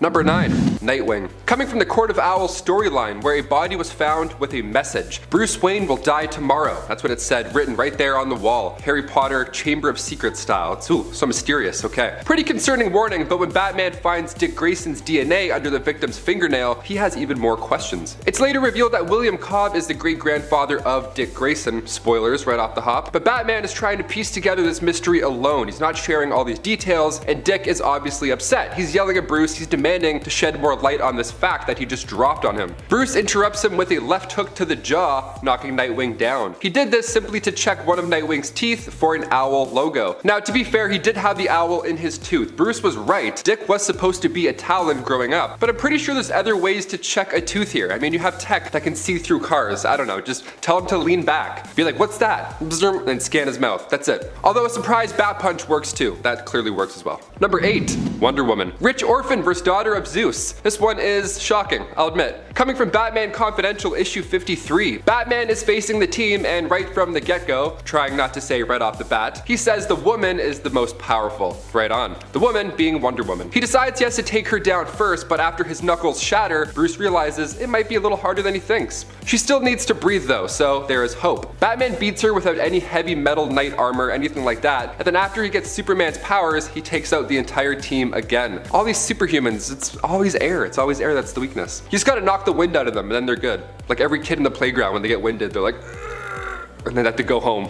Number 7, Green Arrow. Whenever Batman breaks his one rule, it's pretty alarming. He did it a few times in the early comics. I mean, he pushed a guy into acid, he threw another guy into a knife, and then he broke a dude's neck with one kick. It was pretty intense, but nothing comes close to the time that Batman beat Green Arrow half to death just for Superman's birthday. Yeah, hear this one out. This takes place in Superman and Batman's Absolute Power storyline. It takes place in an alternate timeline where Superman and Batman were raised as evil rulers instead of the protectors that they are now. It's a stressful but pretty awesome time, I gotta admit. They're hunting down Green Arrow, and the fight, as you would guess, doesn't last too long. Archer almost gets Superman as well. He comes very close. Clark catches the arrow, and then moments later, Kryptonite explodes out of it. The classic Loki Hawkeye trick. It's good. Always works. Batman gets upset here. He says, hey, if you just hurt him, I'll kill you. So that's pretty crazy for Bruce. That's like 0 to 100 for Bruce Wayne. They brawl it out a bit, and then when Archer goes down, Bruce says, get up, because he wants more. At that point, I would my jeans. That's crazy. He's so angry. Now, this is when Superman flies in and turns Archer into dust with his laser vision. He's telling Green Arrow's corpse to obey or die, so it's very intense. Batman did all the heavy lifting here, and it's even more twisted when you remember that he gave Archer up to Superman as a birthday present. Number 6, the Ninja Turtles. Batman beating up the Foot Clan and coming face to face with Shredder is pretty awesome. But when he meets the Turtles, he has no idea what exactly he's facing. He's like, are these good guys or bad guys? I'm very confused. All he sees are giant moody turtle monsters with weapons, just like eating pizza. So of course, a brawl goes down. It also doesn't help that the Turtles were breaking and entering into a pizza joint. Like, you're literally breaking the law, you're a bad guy. Batman thinks these guys are villains, so he takes them on all at the same time. He impressed the Turtles while doing so, and it takes Master Splinter's arrival just to calm things down. But even then, Batman's like, a rat? No sweat, I'll fight you too. Batman vs. Ratman, let's do it. He doesn't beat up Splinter, don't worry, because Splinter makes a run for it, which is crazy. The fact that Splinter and the Turtles had to run away from Bruce Wayne, that's awesome. We had to include it on this list. Until next time, Batman, just eating pizza. Number 5, The Punisher. I would pay thousands of dollars to see this on screen. No problem, debit, boop. Punisher Batman Deadly Nights, written by Chuck Dixon. We get to see John Romita Jr. draw Batman during his 37 years at Marvel Comics, which is amazing. So both of these heroes were on the same side, more or less. They wanted bad guys off the street, but the way that Frank Castle does that, by spraying, a plethora of bullets, Batman likes to break an armor too, so they're a little bit different. So they get into a disagreement over Batman's one rule, and Frank is moments away from taking out the Joker, and then Batman intervenes and saves the Joker's life, which is kind of crazy. Batman lets Frank connect one hit to the face because he was frustrated, but one is all he'll get tonight. Number 4, Superman. One of the biggest movies of 2016. It's been teased since I Am Legend in the very background. Batman vs. Superman, Son of Krypton vs. Bat of Gotham. Who will come out on top? Well, the general audience wasn't a big fan of this outcome, but Bruce Wayne took this one. Bruce almost ended the god too, but luckily he was reminded of his mother and therefore his own mortality, so he didn't go through with that execution. In Batman vs. Superman, I mean, sure, Bruce had kryptonite, but Superman easily could have punched him into vapor. I wasn't too happy with this win, but after accumulating over $870 million in the box office, we figured it was worth a Martha mention. In the comics too, Batman has come out on top. In Injustice Year 5, Batman beats Superman in a back alley, and of course in The Dark Knight Returns, Bruce gets pretty close to ending the Son of Krypton. Number 3, Azrael. Right after the 1993 Nightfall storyline when Batman got wrecked by Bane, his back was broken. He decided to pass the Batman mantle to not Dick Grayson, no, instead he chose Jean-Paul Valley, aka Azrael. This guy is a crazy substitute. I mean, his run as Batman wasn't the same at all. Batman wasn't nearly as violent as Azrael. He's also just messy and irresponsible the way he handles things. Not really a great look for Gotham, but we have to admit he is a tad impressive because he did beat Bane with his, advanced Autobot looking suit. So he did a good job on paper. He was a decent successor, but not a permanent one. Once Bruce recovered, he had to physically force Azbat to leave the position. He got too cozy in the crime fighting life, but you know what? I don't blame him. But yeah, as far as being Batman, even the style changes were drastic. He had claws. I don't know, I'm not a big fan of claws. If someone was saving my life from a crime and he had claws looking like that, I would think I'm in more trouble. Number 2, Green Lantern.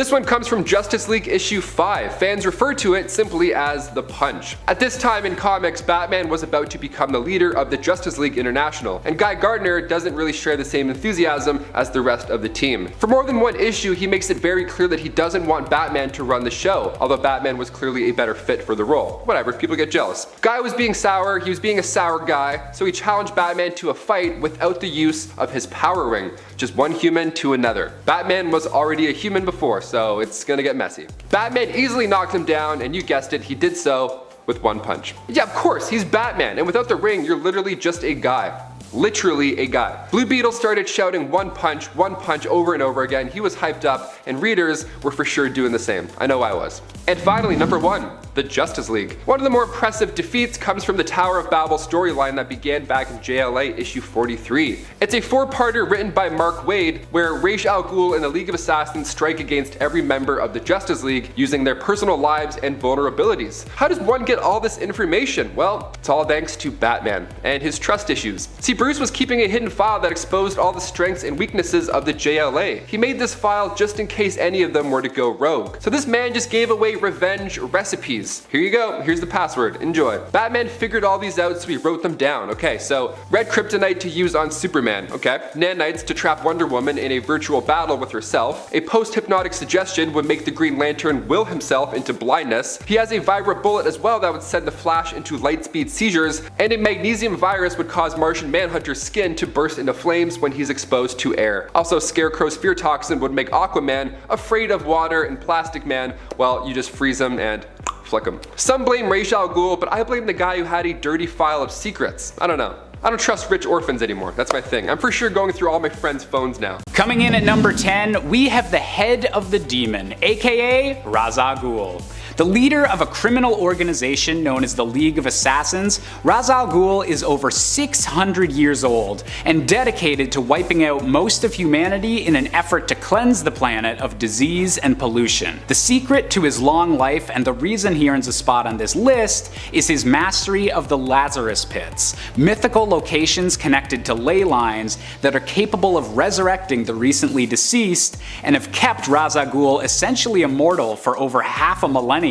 Combine that with the endless resources and followers that Ra's al Ghul has gained over the years, and you have quite the formidable villain. At number 9, we have Bane, the man who broke the bat.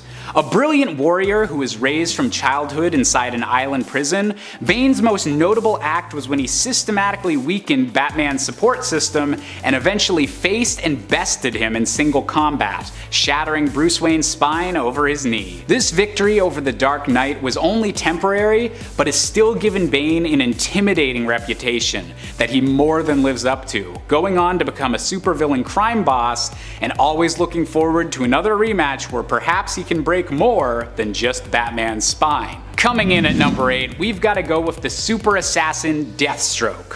While in recent years the infamous Slade Wilson has become more well known for tormenting the Teen Titans, Deathstroke has also had many run-ins with the Justice League and the Dark Knight himself. With his brain operating at 9 times the efficiency of a normal human being, Deathstroke is exactly the type of opponent that pushes Batman to his physical limits with a complete mastery of every weapon at his disposal. Combine that with his Icon suit, which has been shown to even be able to withstand a punch from Superman, and this is a foe that Batman is always just barely able to outwit. Number 7, Mystique. Mystique is one of those villains you don't want to underestimate because, well, it's really dangerous to do so. Case in point, why do I say case in point so much? Who's been saying that to me that I've been putting this in my script? An example being when Wolverine thought he had killed her and would never see her again, only for her to return having been resurrected by the Hand to get revenge on Wolverine for killing her. She not only defeated him in a physical sense, but also in a mental sense, using him to get information and also to mess with his head when she posed as Yukio. She really messed with him. But that's Mystique for you. Coming in at number 6, we've got to go with Clayface. When you're facing off against the world's greatest detective, being able to disguise yourself as anyone seems like a very useful skill to have. This alone would make Clayface a difficult foe for Batman to overcome, but combine that with the huge amounts of physical strength that Clayface possesses when he changes into his more monstrous form, and you have a rare mix of stealth and strength that keeps Bruce Wayne on his toes, usually forcing him to rely on a creative use of water to finally stop Clayface in his very muddy tracks. Number 5. The Truth.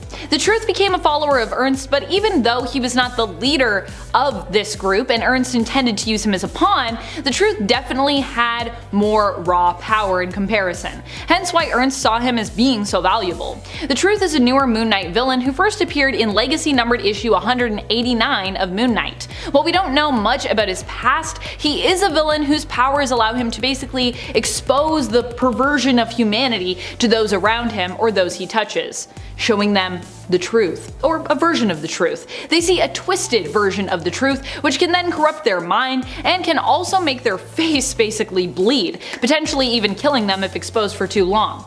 I mean, you only have so much blood in you. Ernst had hoped to use Truth's power on a global scale, and Truth believed in Ernst's story and beliefs, even after Ernst was gone.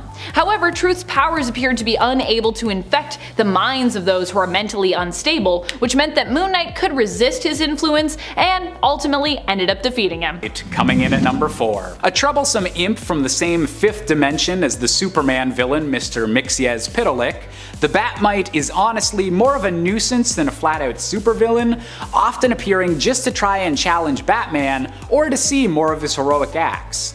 Sending Bat-Mite back to his own dimension is usually a tall order, given his complete reality warping powers, but luckily, the world's greatest detective is usually smart enough to outwit Bat-Mite and send him packing to where he truly belongs. Number 3. Magneto. Magneto is of course another major supervillain who bested Wolverine. He was the one responsible for transforming him into a feral version of himself, stripping Wolverine of the adamantium that coated his skeleton. This was a huge part of us learning more about Wolverine's abilities and his power set. This is when it was revealed that his claws were actually bone claws and they were themselves coated. We also learned here that he had the capacity to be intensely feral. I mean, we'd always known that Wolverine had a wild side, a feral side. It had been alluded to in the comics, but we didn't know just how wild Logan could be. Don't worry though, although Wolverine lost all of his adamantium in the fight against Magneto and his nose, Professor X made sure that Magneto paid for what he'd done, and that he could never hurt anyone again by completely cutting off his mind, in essence kinda leaving Magneto still physically alive but brain dead. It should also be noted that Magneto has killed Wolverine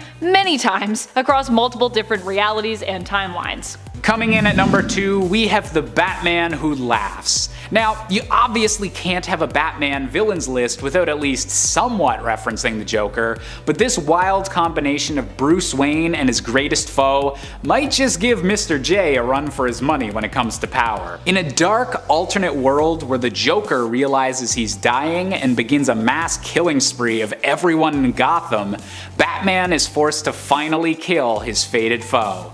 Unfortunately, at the moment of death, Bruce was infected with a special brand of Joker venom that completely flipped his moral compass, but left intact all of his intelligence and planning. All of the chaos of the Joker with the brains of Batman. This supervillain is Batman's worst nightmare come to life, and has only been able to be defeated with the entire help of the Bat family. And finally, coming in at our top spot, we have one of the biggest bads in the entire DC Omniverse, Darkseid. The leader of Apocalypse and one of the more feared villains that the Justice League has ever faced, Darkseid is known to even be capable of defeating the usually unstoppable Superman in direct combat. You would think that a normal human being with no superhuman abilities would be completely ineffective against an evil god like Darkseid.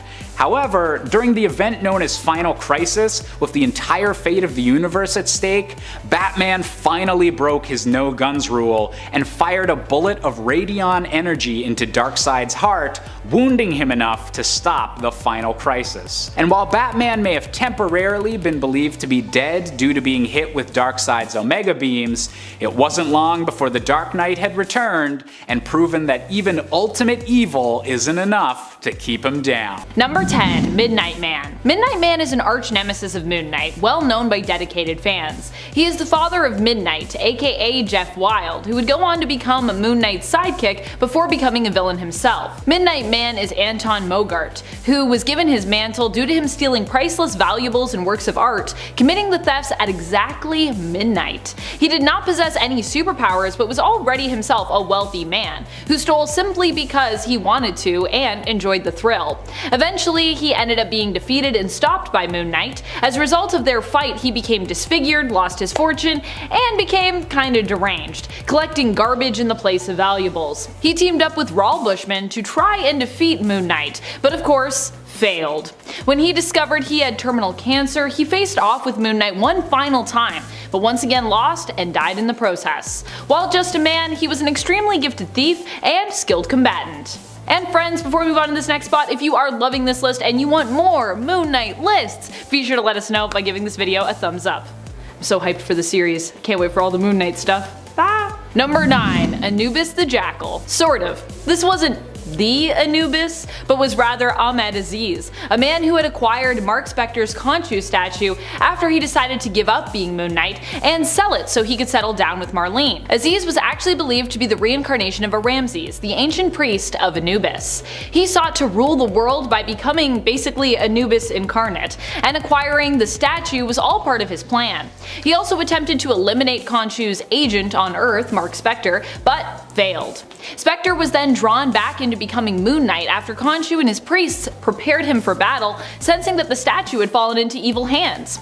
Anubis the Jackal almost succeeded in defeating Moon Knight, but he survived their attempt to sacrifice him. In the end, Aziz was believed to have been killed when a freak sandstorm caused the temple he had built to collapse.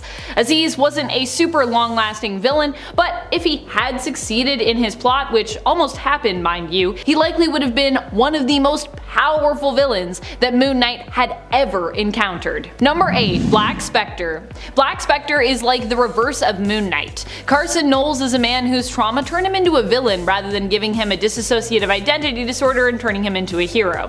He was a soldier who returned from war underappreciated for his service. His job was gone, his wife had left him, and his son sadly ended up dead. Knowles blamed the city for what happened to him and used his influence and his connections to run for mayor, with sinister plans for the city once he was elected into office. When he wasn't focused on gaining the mayoral seat, he acted as the villain Black Spectre. Black Spectre was just a man, of course, but was cunning, military trained, and did look really badass.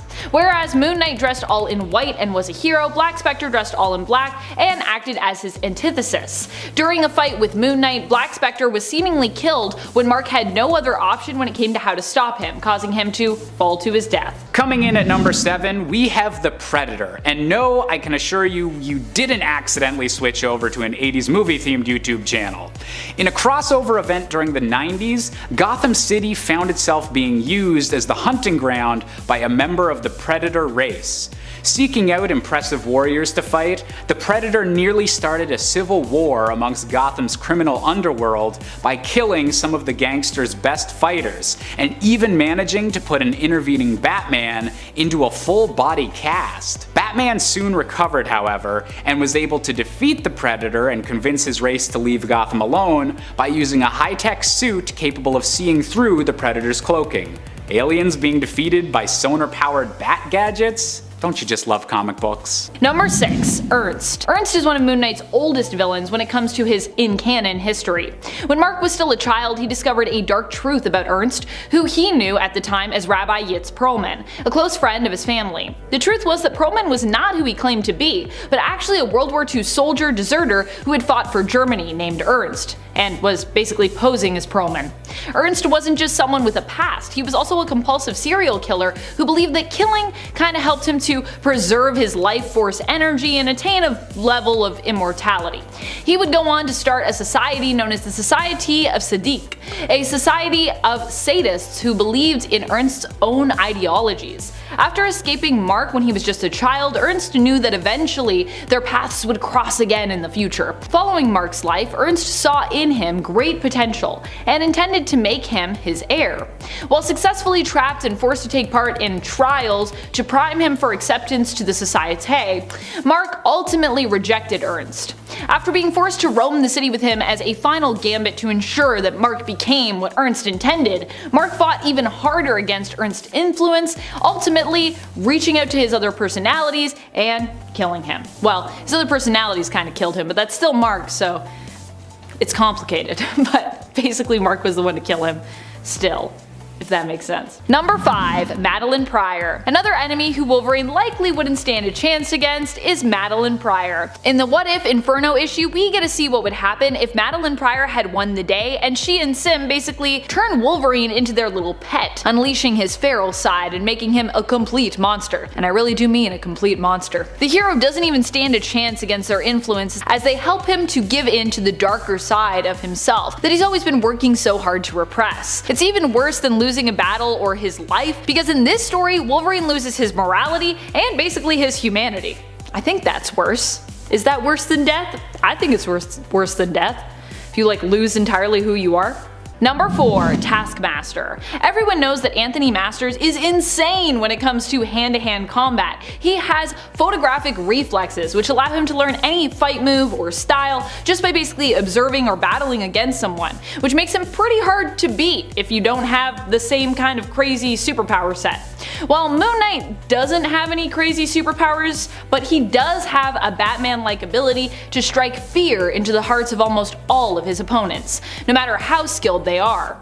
And it is in using this tactic that he is able to defeat Taskmaster.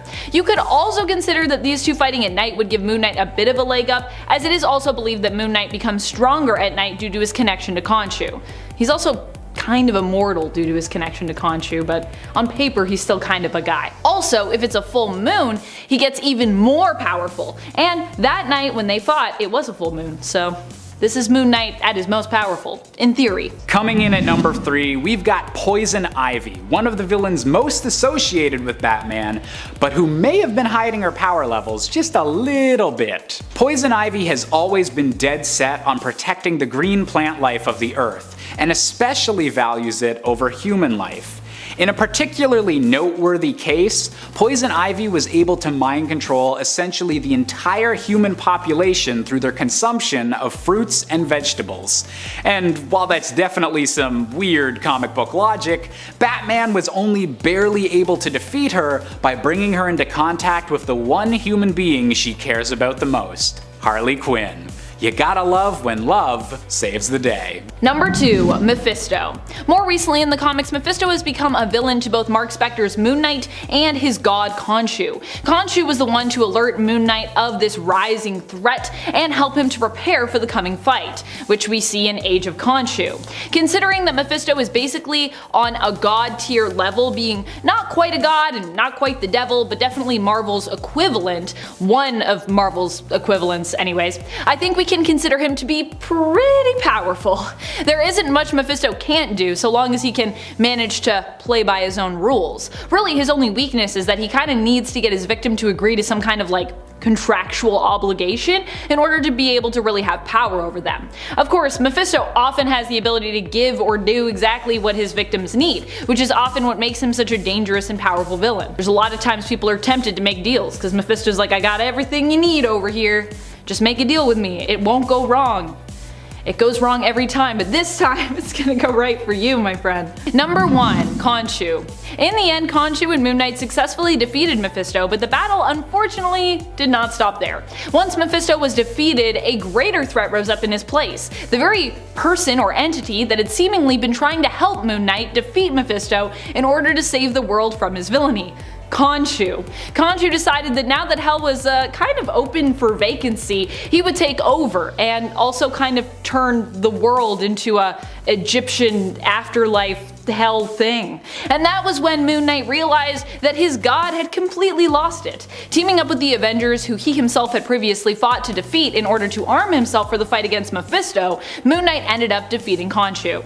Now godless, Mark Spector is still Moon Knight, but is only guided by his own moral compass and ideology, instead of Khonshu influencing him and his decisions. Number 10. Omega Red. While Omega Red has also lost to Wolverine in the past, he's also had his fair share of victories against him. Omega Red initially proved almost too powerful to Wolverine, especially when it came to the use of death spores, which weakened him. There was a time when Omega Red successfully captured the hero, and he only succeeded in surviving by getting help to escape, unfit to take on Omega Red alone. More recently in the comics, Omega Red surfaced wanting to join Krakoa, but he was actually revealed to be in league with Dracula, and in fact helped Dracula to get his hands on Wolverine's blood, enabling the villain to walk in the sun. Since then, Omega Red has chosen to portray Dracula being truthful with the mutants and becoming their true ally, but Logan of course still finds it hard to trust him. He doesn't really believe he's the true ally. Perhaps because Wolverine himself remembers all the times that Omega Red has stabbed him in the front and the back, and just basically stabbed him all around with his carbonadium tentacles. Number 9. Mysterio. Mysterio in an alternate reality completely defeats Wolverine, and in the most horrible way. In the Old Man Logan continuity, Mysterio manipulated Wolverine, getting him to fight against and kill all the X-Men, explaining how this could have happened given all their amazing abilities by claiming that his friends would likely hesitate to take him out. Wolverine at the time thought he was taking on a bunch of supervillains who had invaded the mansion, and Mysterio also claims that Wolverine's ego is kinda to blame for him accepting the illusion. After all, Wolverine believing that he could have possibly taken on all of these supervillains himself all at once does seem pretty arrogant. I gotta say, I kind of agree with Mysterio here. And friends, before we move on to the next spot, if you are loving this list and you want more lists where we get to tell you stories about people kicking other people's butts, I love telling these stories, be sure to let us know by giving this video a thumbs up. Number 8. Sabretooth. Sabretooth has beaten Logan so many times that I've personally lost count. Sometimes it seems as though Victor's sole purpose has been to make Wolverine suffer. Case in point, how it became a tradition for Sabretooth to go and mess up Wolverine once a year on his birthday. Sabretooth has also been the mastermind behind a great deal of psychological plots to mess with Logan, including at one point pitting his son Daken against him, forcing Wolverine to kill his own son. Wolverine thought this was how it had to be at the time, but he would actually later learn that it all happened due to the machinations of Sabretooth. People don't often think about how smart Sabretooth is, but he's pretty crafty. Number 7. Raoul Bushman. Bushman might not be the most powerful villain on this list, but he's definitely a meaningful one for Moon Knight. And despite not being an A-list villain by Marvel Comics villain standards, he would definitely make the A-list in Mark Spector's book. Bushman was one of the first major villains Mark came up against at a time where he was basically transitioning into becoming Moon Knight, or to develop his Moon Knight persona, depending on which way you want to look at that. Bushman was the one who basically killed Mark initially, which led him to being revived by Khonshu and ultimately becoming an avatar for the god. Although Khonshu would later be retconned to have made appearances earlier on in Mark's life as well. One of the most brutal defeats that Bushman suffered was at the hands of Moon Knight when he used one of his crescent darts to literally carve Bushman's face off. You can say what you want about edgelord Moon Knight, who surfaces in the 2006 Moon Knight series, but this still remains a favorite moment among many Moon Knight fans, myself included, despite being part of a somewhat controversial period in terms of how the character was written. At least for me, I don't know. I'm sure there's lots of people that love the 2006 series all throughout, and if you do, that's fine too. Number 6. Spore. While Spore was an insanely powerful villain who did end up defeated in the end, it wasn't actually Wolverine that did the defeating in this scenario. Though he did fight against Spore. Spore appears in one of the earlier stories in Wolverine Volume 2 and was created by Archie Goodwin and John Byrne. It was an ancient entity who first appeared in issue 21, where we learned that the drug that was being used to increase the strength of Roundhouse at the cost of his sanity was actually a part of that villain, and that using that drug was kind of how it infected its victims and was able to move more into the physical world through them. Spore, it turned out, was an ancient bioweapon created by the Deviants long ago that had laid dormant on planet Earth after requiring the strength of a Celestial in order to be defeated the first time around. Although Although Wolverine struggled to defeat this enemy, the possibly mutant healer Sister Salvation managed to use her powers to defeat it, cleansing Spore permanently, but at great cost, with her hands and possibly ability to heal becoming dramatically damaged afterwards. But Wolverine couldn't have done that alone. He needed the Sister Salvation backup for that one. At number 5, we've got a literal god of the Greek pantheon with Ares, the god of war. In an alternate universe in which Ares declared war against the entirety of existence, Batman stood with the rest of the Justice League in a battle that literally lasted for eons, until the sole combatants left in the entire universe were Ares and Batman, still standing through sheer willpower alone. After landing a blow that knocked Ares' magical helmet off, Batman was forced to put the helmet on to finally defeat and decapitate the God of War, leaving him the only survivor of this burned out universe. And while this version of Bruce Wayne would go on to become the Merciless, a bat-themed god of war from the dark multiverse, it still goes to show that the Batman is capable of taking down literal gods. Speaking of literal gods, we've got someone that's weirdly close enough with the infamous Bat-Mite. Number 4. Dracula. Dracula is a long-standing villain for the X-Men and Wolverine. As we discussed earlier with Omega Red, the villain recently managed to best Wolverine by concocting a plan to capture him and use his blood to power up himself and his other loyal vampires, forcing Omega to become his undercover agent on Krakoa. Of course, in the end, Omega Red would turn against him, allowing Wolverine and the other mutants to strike back, but during that first story of the new series back in issue 1, Wolverine saw himself pretty heartily defeated at the hands of Dracula, and what made it worse is that he didn't really even understand at the time that he had been playing right into Dracula's hands. Number 3. Moonshade. Moonshade is Moon Knight's own evil doppelganger who was created by Magus during the Infinity War event in the comics. Moonshade, like the other evil dops of superheroes, was created by Magus. While we didn't get to see the full extent of his powers, he was able to reach out across the multiverse after absorbing some of Franklin Richards' power with the help of Franklin Richards' own evil doppelganger. He attempted to drain the life force energy of all the Moon Knights from across the multiverse, but in the end was defeated by a Moon Knight and Moon Knight Alt team up, although not before he successfully drained many alternate Moon Knights of their life force energy, proving just how dangerous he really was. Number 2. Apocalypse. Apocalypse is a villain that Wolverine has faced across many different realities, whether with a team or on his own. In some realities, Wolverine has managed to eventually win the war against Apocalypse, but has also lost battles here and there along the way. In the X-Men animated series from the 90s, we see no exception, as Wolverine attempts to take on Apocalypse alongside the X-Men. When it's his turn to strike, he completely misses Apocalypse with his claws, who manages to escape along with most of his horsemen. Kind of embarrassing. Number 1. Dark Phoenix. While Jean Grey would likely never want to hurt Wolverine, and he has honestly almost killed her on a few occasions across the multiverse, always to her benefit of course, usually, to avoid her having to suffer. When Dark Phoenix emerges, it's quickly made apparent just how much stronger this persona and force is in comparison to Wolverine. When the darker side of Phoenix Force makes itself known at one point during Phoenix Endsong, Wolverine doesn't stand a chance against it. In fact, he only survives his fight with the Dark Phoenix because he fits into her plan, with her aiming to use him as bait. It does seem as though he succeeds in weakening the Dark Phoenix, but once again, this seems to all be part of the Phoenix Force's plan, allowing her to take a more active role as she works towards getting what she wants, which she thinks at the time is Cyclops and his unlimited energy source, his optic blasts, but in reality what Phoenix really wants is to feel whole again and feel loved.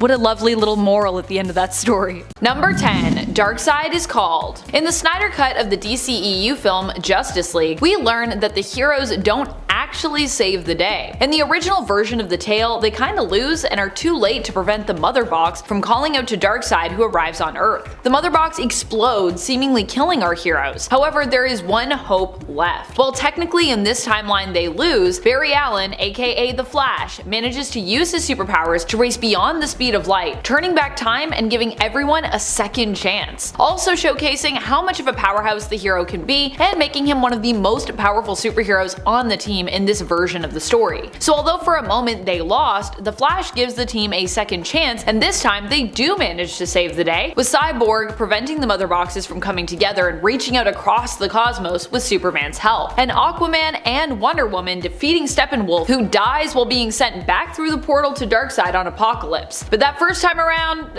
they all likely died. Number 9. Captain Britain vs. Iska. The Ten of Swords tournament, or the Otherworld tournament, was not what many expected, especially when it came to how poorly our friends over on Krakoa did. I mean, after all, they were supposed to be the heroes in this event, as they faced off against their villainous mutant brethren of Arakko, who were also under the influence of the Amenthi demons led by Annihilation. And it all started with Krakoa's ability to lose hard on that very first battle in this story. I don't know about you, but I was pretty shook after reading that first fight when I was reading this as it was all coming out. The fight went down between Captain Britain, Betsy Braddock, representing Krakoa, and Iska the Unbeaten, a champion of Arakko. The fight lasted 4 pages, and Betsy was swiftly and easily defeated by Iska, with both her sword and herself being shattered into pieces. And friends, before I move on to this next spot, if you are loving this list and you want to show some support for us over on another platform, head on over to Facebook where you can give us a like, a follow. We really appreciate it when you do, and we have lots of exclusive content coming your way over there, so yes. Number 8. A League of One. Superheroes don't always lose to supervillains in the comics. In the case of the JLA story A League of One, this time around the League is actually defeated by one of their own, Wonder Woman. However, Wonder Woman doesn't do this to actually cause them harm or kill them, but simply to get them out of the way. This is because the League is facing a dragon, and there's basically a prophecy surrounding that fight that it will cost the band of heroes their lives. Wonder Woman not only manages to defeat the League, even disposing of Superman, who she weakens and then sends on a mission to save the others who she's left in danger, but also does manage to sidestep her doomed fate.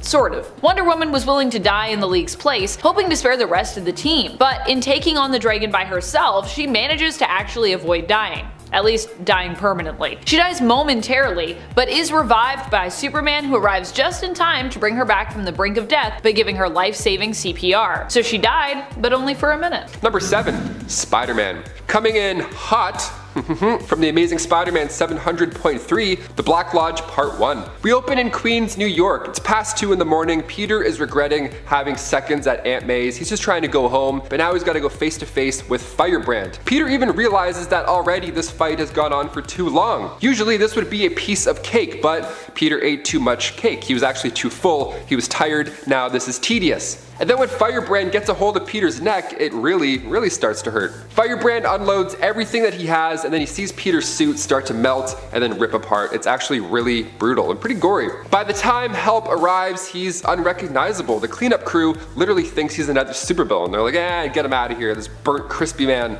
Firebrand 2.0, whoever you are, bye. Peter received 3rd-degree burns on 80% of his body.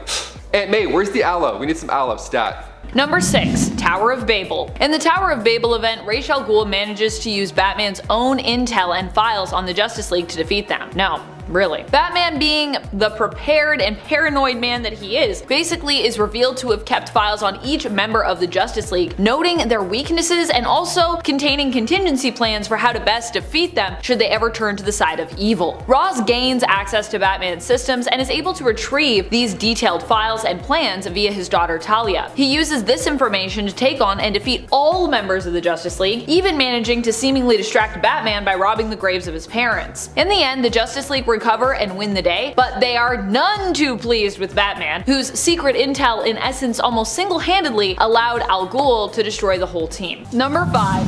DC vs. Vampires. DC vs. Vampires is another monster mashup of an alternate reality where the heroes of that world are overrun by monsters. In this case, the monsters being, you guessed it, vampires. The loses start, of course, with the very first issue, as the premise for this tale is set up. Okay, Premise: Mary, Queen of Blood, has been killed, and despite being a villain, she was the only one holding back vampires from all-out war. Andrew Bennett, aka I-Vampire, attempts to hunt her killers down in order to find out what is going on and why, and discovers a plot of vampire kind to take over Earth, not just starting a war, but almost completely eradicating the human race, at least eradicating their powers. The plan involves taking over the planet, subjugating the human population, and keeping them around only to treat them basically like cattle. Andrew ends up getting proof, a vial of one survivor's blood, Lex Luthor, which also seems to be weaponized against vampires. He also then decides to head out to the Justice League to warn them, but in the end he is defeated by an already turned Hal Jordan. Hal's evil again, oh gosh, who would have guessed? And that's just the beginning of the story, so it gets a lot more vampires taking over the world, if you like that jam. I personally like that jam. I'm like, yeah, put me in that jam. I like when vampires take over the world. Let's go. Number 4, Death of the Justice League. The Death of the Justice League has kicked off as of issue 75 of the current Justice League series, which started back in 2018. And wow, it is rough. What happens to the Justice League? Well, they face off against Pariah, who himself is from one of the first worlds to be targeted during the events of Crisis on Infinite Earths. He was cursed with basically watching all these worlds die again and again, unable to stop it, despite being one of the first people to warn everyone that Crisis on Infinite Earths was coming. Now, with the multiverse reset following the events of Death Metal, Pariah claims that he sees the signs of the Crisis happening again. Desperate to prevent this, his plan is to wipe the slate clean when it comes to the heroes, so that the possible new Anti-Monitor who will come into existence will have no reason to continue with the Crisis. Seems like some flawed logic to me, but this man has also seen some, so I understand his desperation to do whatever he thinks will work when it comes to avoiding another crisis. Number 3, Green Lantern. Now this one comes from Justice League issue 5. It's been referred to as the Punch since. In this comic, Batman comes in to take over the Justice League International, and Guy Gardner, Green Lantern, doesn't share the same enthusiasm as the rest of the team. For more than one issue, he makes it very clear that he doesn't like this new leader. So naturally, this conflict was growing, and although Batman was obviously a better fit for the role, he challenged Batman to a fight without the use of his power ring, and then Batman proceeded to knock him out with one punch. Of course, he's Batman, and without the ring, you're just a guy. You're just a regular Guy Gardner. Blue Beetle even jumped up. He got pumped, and he started yelling, one punch, one punch, one punch, just adding insult to injury, literally. This is a great moment, an even greater lesson, but Green Lantern getting knocked out by a human punch shouldn't have happened in the first place. Don't start fights you can't win without the only thing that makes you win those fights. I don't know, just my advice.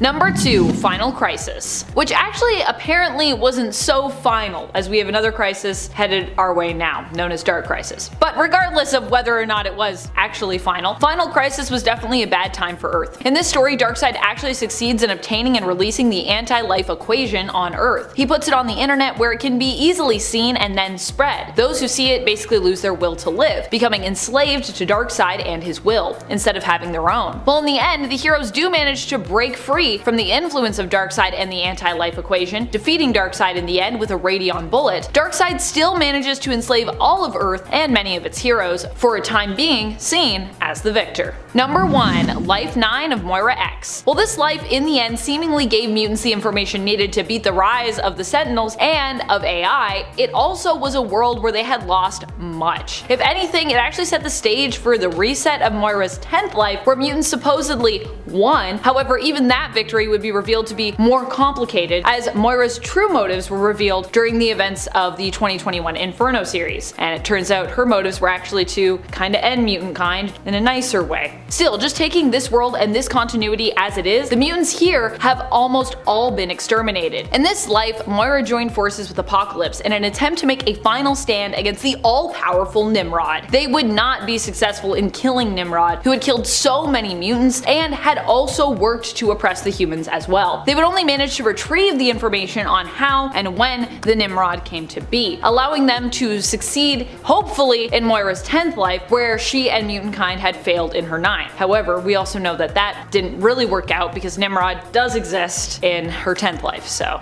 basically are the mutants kinda screwed? I think maybe they are. Number 10, Iris West is killed by Professor Zoom. That's right, Professor Zoom actually succeeded at one point in killing the love of Barry Allen's life, Iris West. Eobard Thawne, how dare you? And it would only be fixed by a continuity reset, basically. Well, and prior to that, Barry Allen basically dipping from his own reality to go live in the future of the 30th century with an alternate future version of Iris, who was kind of made to just exist for him, having been reborn there. So it's kind of like his Iris, but also not, if that makes sense. And if it doesn't, I mean, fair enough, it's pretty confusing. Iris died after Barry and Iris were married, and after she knew about his secret identity. Professor Zoom, as he was known then, ended up simply finding Iris at a party and phasing his hand through her head to kill her instantly. This loss hurt Barry so much that later on, when he found love with Fiona Webb, who he was engaged to marry, when Professor Zoom attacked them on their wedding day, Barry could not take it and responded by killing the villain. It was after this and a following trial for Barry Allen, where he was actually charged with manslaughter because, you know,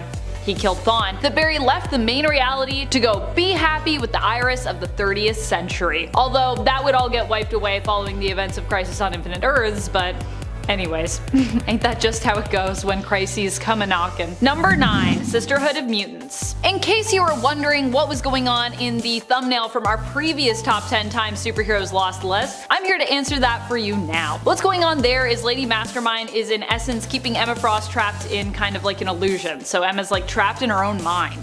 Don't worry though, the White Queen's defeat would only be temporary. This was during the creation of the villainous mutant team known as the Sisterhood of Mutants. Yeah, you might know about the Brotherhood of Evil Mutants, but did you know there is a Sisterhood too? It was led by none other than the Goblin Queen herself, Madeline Pryor, who had a plan for how to deal with everyone as she invaded the X-Men's headquarters. Her plan for Emma was for Lady Mastermind to keep Frost trapped within her own mind by using illusions. This, by the way, is also at a time where Emma Frost is actually one of the good guys, not the bad guys, just to be clear. However, Emma would ultimately fight back against Lady Mastermind and find a way out of this when she surprised Mastermind with her new secondary mutation, her diamond form, which makes her immune to any kind of psionic attack. Emma also kicked butt in her diamond form, landing blows that knocked Lady Mastermind into next week. Yeah, I would not want to be hit by a diamond form Emma Frost. That would hurt a lot. Diamonds are really painful, I'm sure, to be punched with. I mean, I assume a lot of things are, but diamonds especially. And friends, before we move on to this next spot, if you are loving this list and you want another list where we talk about the times the superheroes lost, honestly, I didn't think I was going to be able to come up with many of them, but the more I do these lists, the more things come into my mind about all of the times superheroes have lost. So let me know in the comments, and maybe we'll do a part 3. Number 8. Dark Avengers. Sometimes heroes lose, not when villains win against them, but just when villains win in general. That was in essence the case with what happened when it came to the creation of the Dark Avengers. The Dark Avengers were the team of Norman Osborn, who probably just called them, you know, Avengers. No dark implications from his side. That would be pretty suspicious. If it's like, hey guys, look at my team, these are the Dark Avengers. Don't worry, they're totally great people and none of them are villains. Don't worry about it. Seems a little suspect. Their editorial name though was definitely the Dark Avengers from a reader's standpoint, so that's how we know them. This team of villains marketed as heroes came to be after Osborn was given the reins to create his own organization after the fall of S.H.I.E.L.D.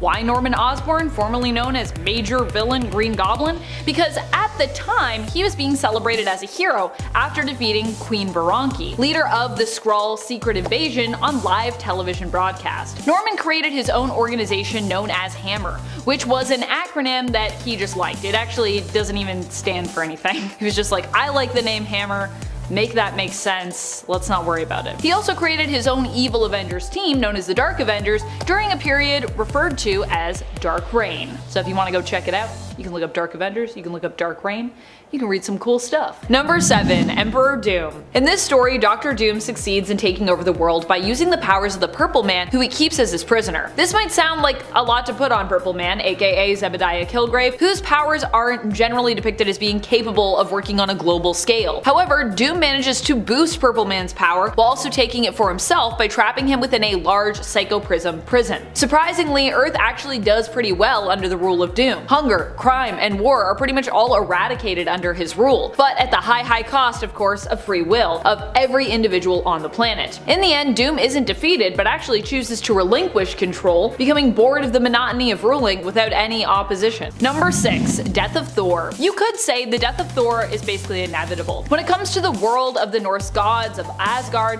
many of their demises are ruled by prophetic fate. Thor is no exception. We learn this in his fight against his uncle, Kull Borson, the Serpent, in Fear Itself. During the Fear Itself event, Kull Borson escapes from his prison and rises again. The condemned and long imprisoned brother of Odin once more rises to power by feeding on the fear of the people of Earth, naming his own champions who are each gifted a hammer. Thor in turn is destined to battle his uncle and in so doing unfortunately die. Despite Odin's protests at his son attempting to save Midgard, Thor does do battle with the Serpent, saving Midgard, aka Earth, but at the cost of his own life. That is, of course, until he's next resurrected, as so often happens with our favorite heroes in comics. Sometimes you just gotta defeat a Demogorgon and then you're back to life. You know how it goes. Man, comics. Number 5. Jason Todd. Of course this is going to be on the list. A Death in the Family is a 4-part storyline written by Jim Starlin and published in 1988. It contains perhaps one of the biggest, darkest moments in DC Comics history because we see the Joker beat the second Robin, Jason Todd. And when I say beat him, I mean he beat him with a crowbar, then used an explosive for good measure. He was a goner, for sure, and also, it was your parents' fault. Pause this video, go yell at them, come back, like it, click play. Yeah, DC left it up to readers how this story ends for Robin. Nowadays, fans are coming together on Twitter to see director cuts of movies that haven't even been released yet. So it's a little better now. We have a bit more of a squad. The actual beatdown, of course, is awful, but emotionally the Joker destroys the boy Wonder as well. He used Jason Todd's birth mother, he blackmailed her in order to get closer to Jason, and it worked. Betrayed by his birth mother, and then the Joker too killed her. Double whammy, triple whammy. 4 whammies, I don't know, all the whammies. Number 4. Purple Man for President. Purple Man's presidency takes place in an alternate reality of Earth 460, and it's actually his rise to power that also creates another alternate universe, a very famous one, in fact, you could say. The reality of Earth 311, aka the 1602 reality. This is because Purple Man initially is imprisoning and killing all heroes alive who still oppose him.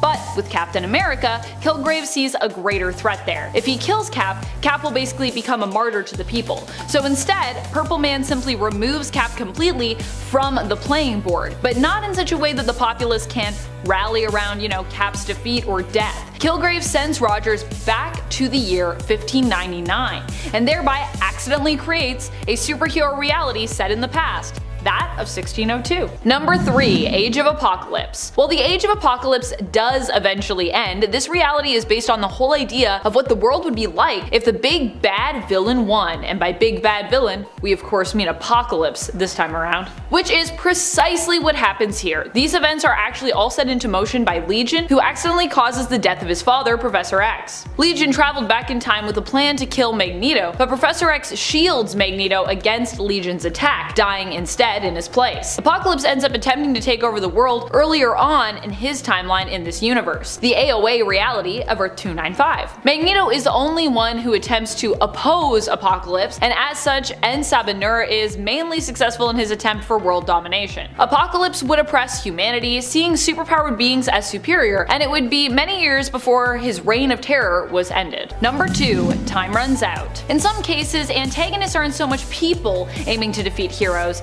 but are instead simply seeming natural occurring disasters which cannot be stopped. Sometimes that's the villain of the story. No matter how hard our heroes try, they just can't beat it. That is essentially how Time Runs Out ends, with Iron Man and Captain America being crushed by the unavoidable doom that is the Incursions.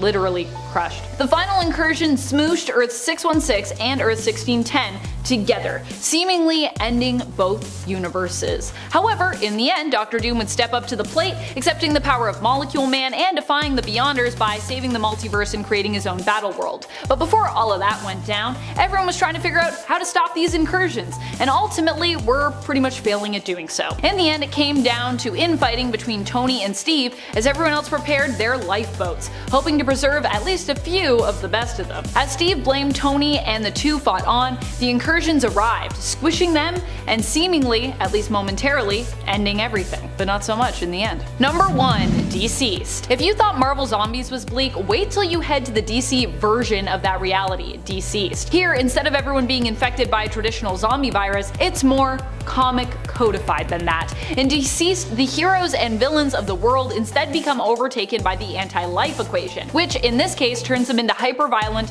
seemingly mindless beings driven only by rage.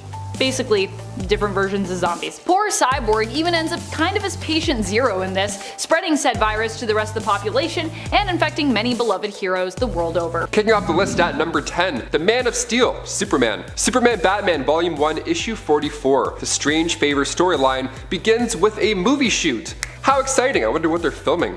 Well, they're filming a Superman Batman movie called World's Finest, which has a pretty good ring to it. I'm already intrigued. It feels like Tropic Thunder almost at first. These other guys are playing these superheroes. Batman's being played by a former Bond actor in that universe, Jason Wish, and he's going for it. His eyes are all watery. He's explaining this made-up origin, and Superman offside, like the Superman and the Batman, are watching them film from afar, and Batman isn't really into this whole idea. He doesn't like how they don't know his true story, and now they're just making stuff up. But Superman reassures them that it's only because they're interested in the mysterious Bat. Out of nowhere, Livewire comes in, who's almost as evil as LimeWire.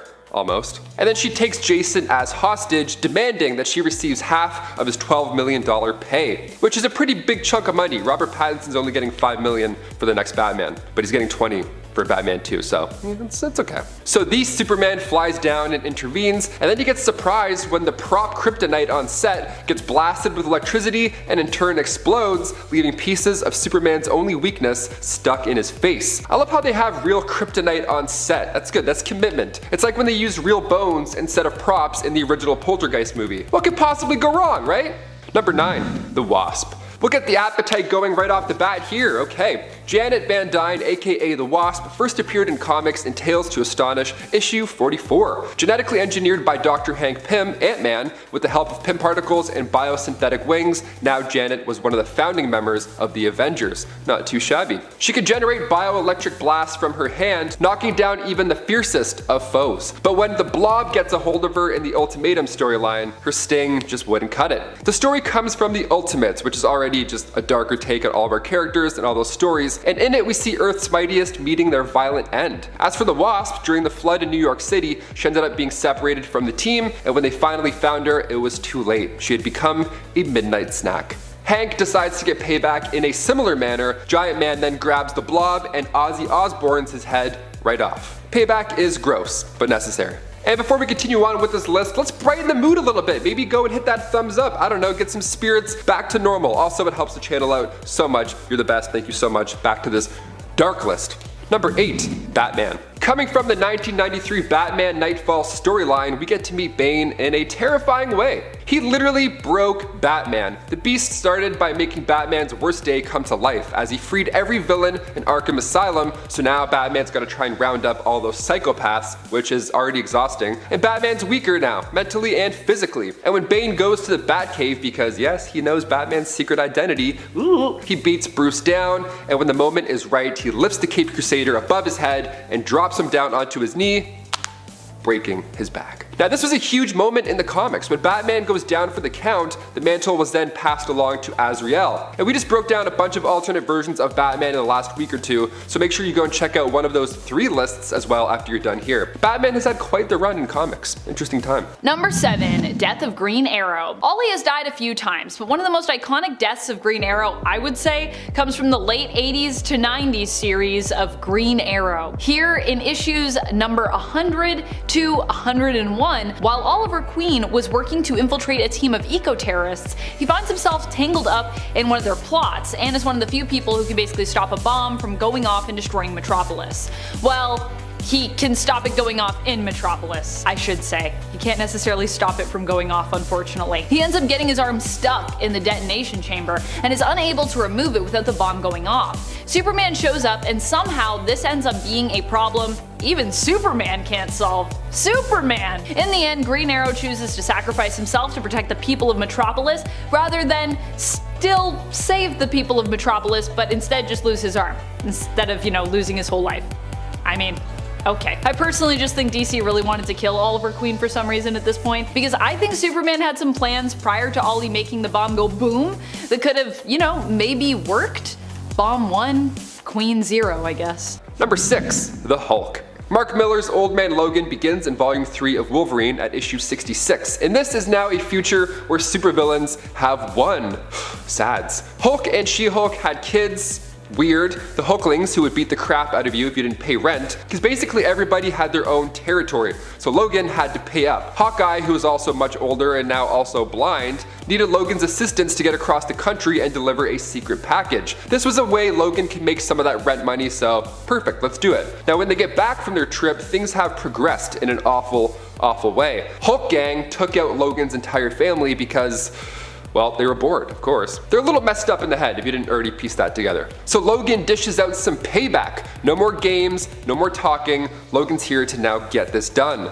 Logan gets Banner right through the old chest plate, but we all know what happens next. He freaks out, he hulks out rather, and then he eats Logan.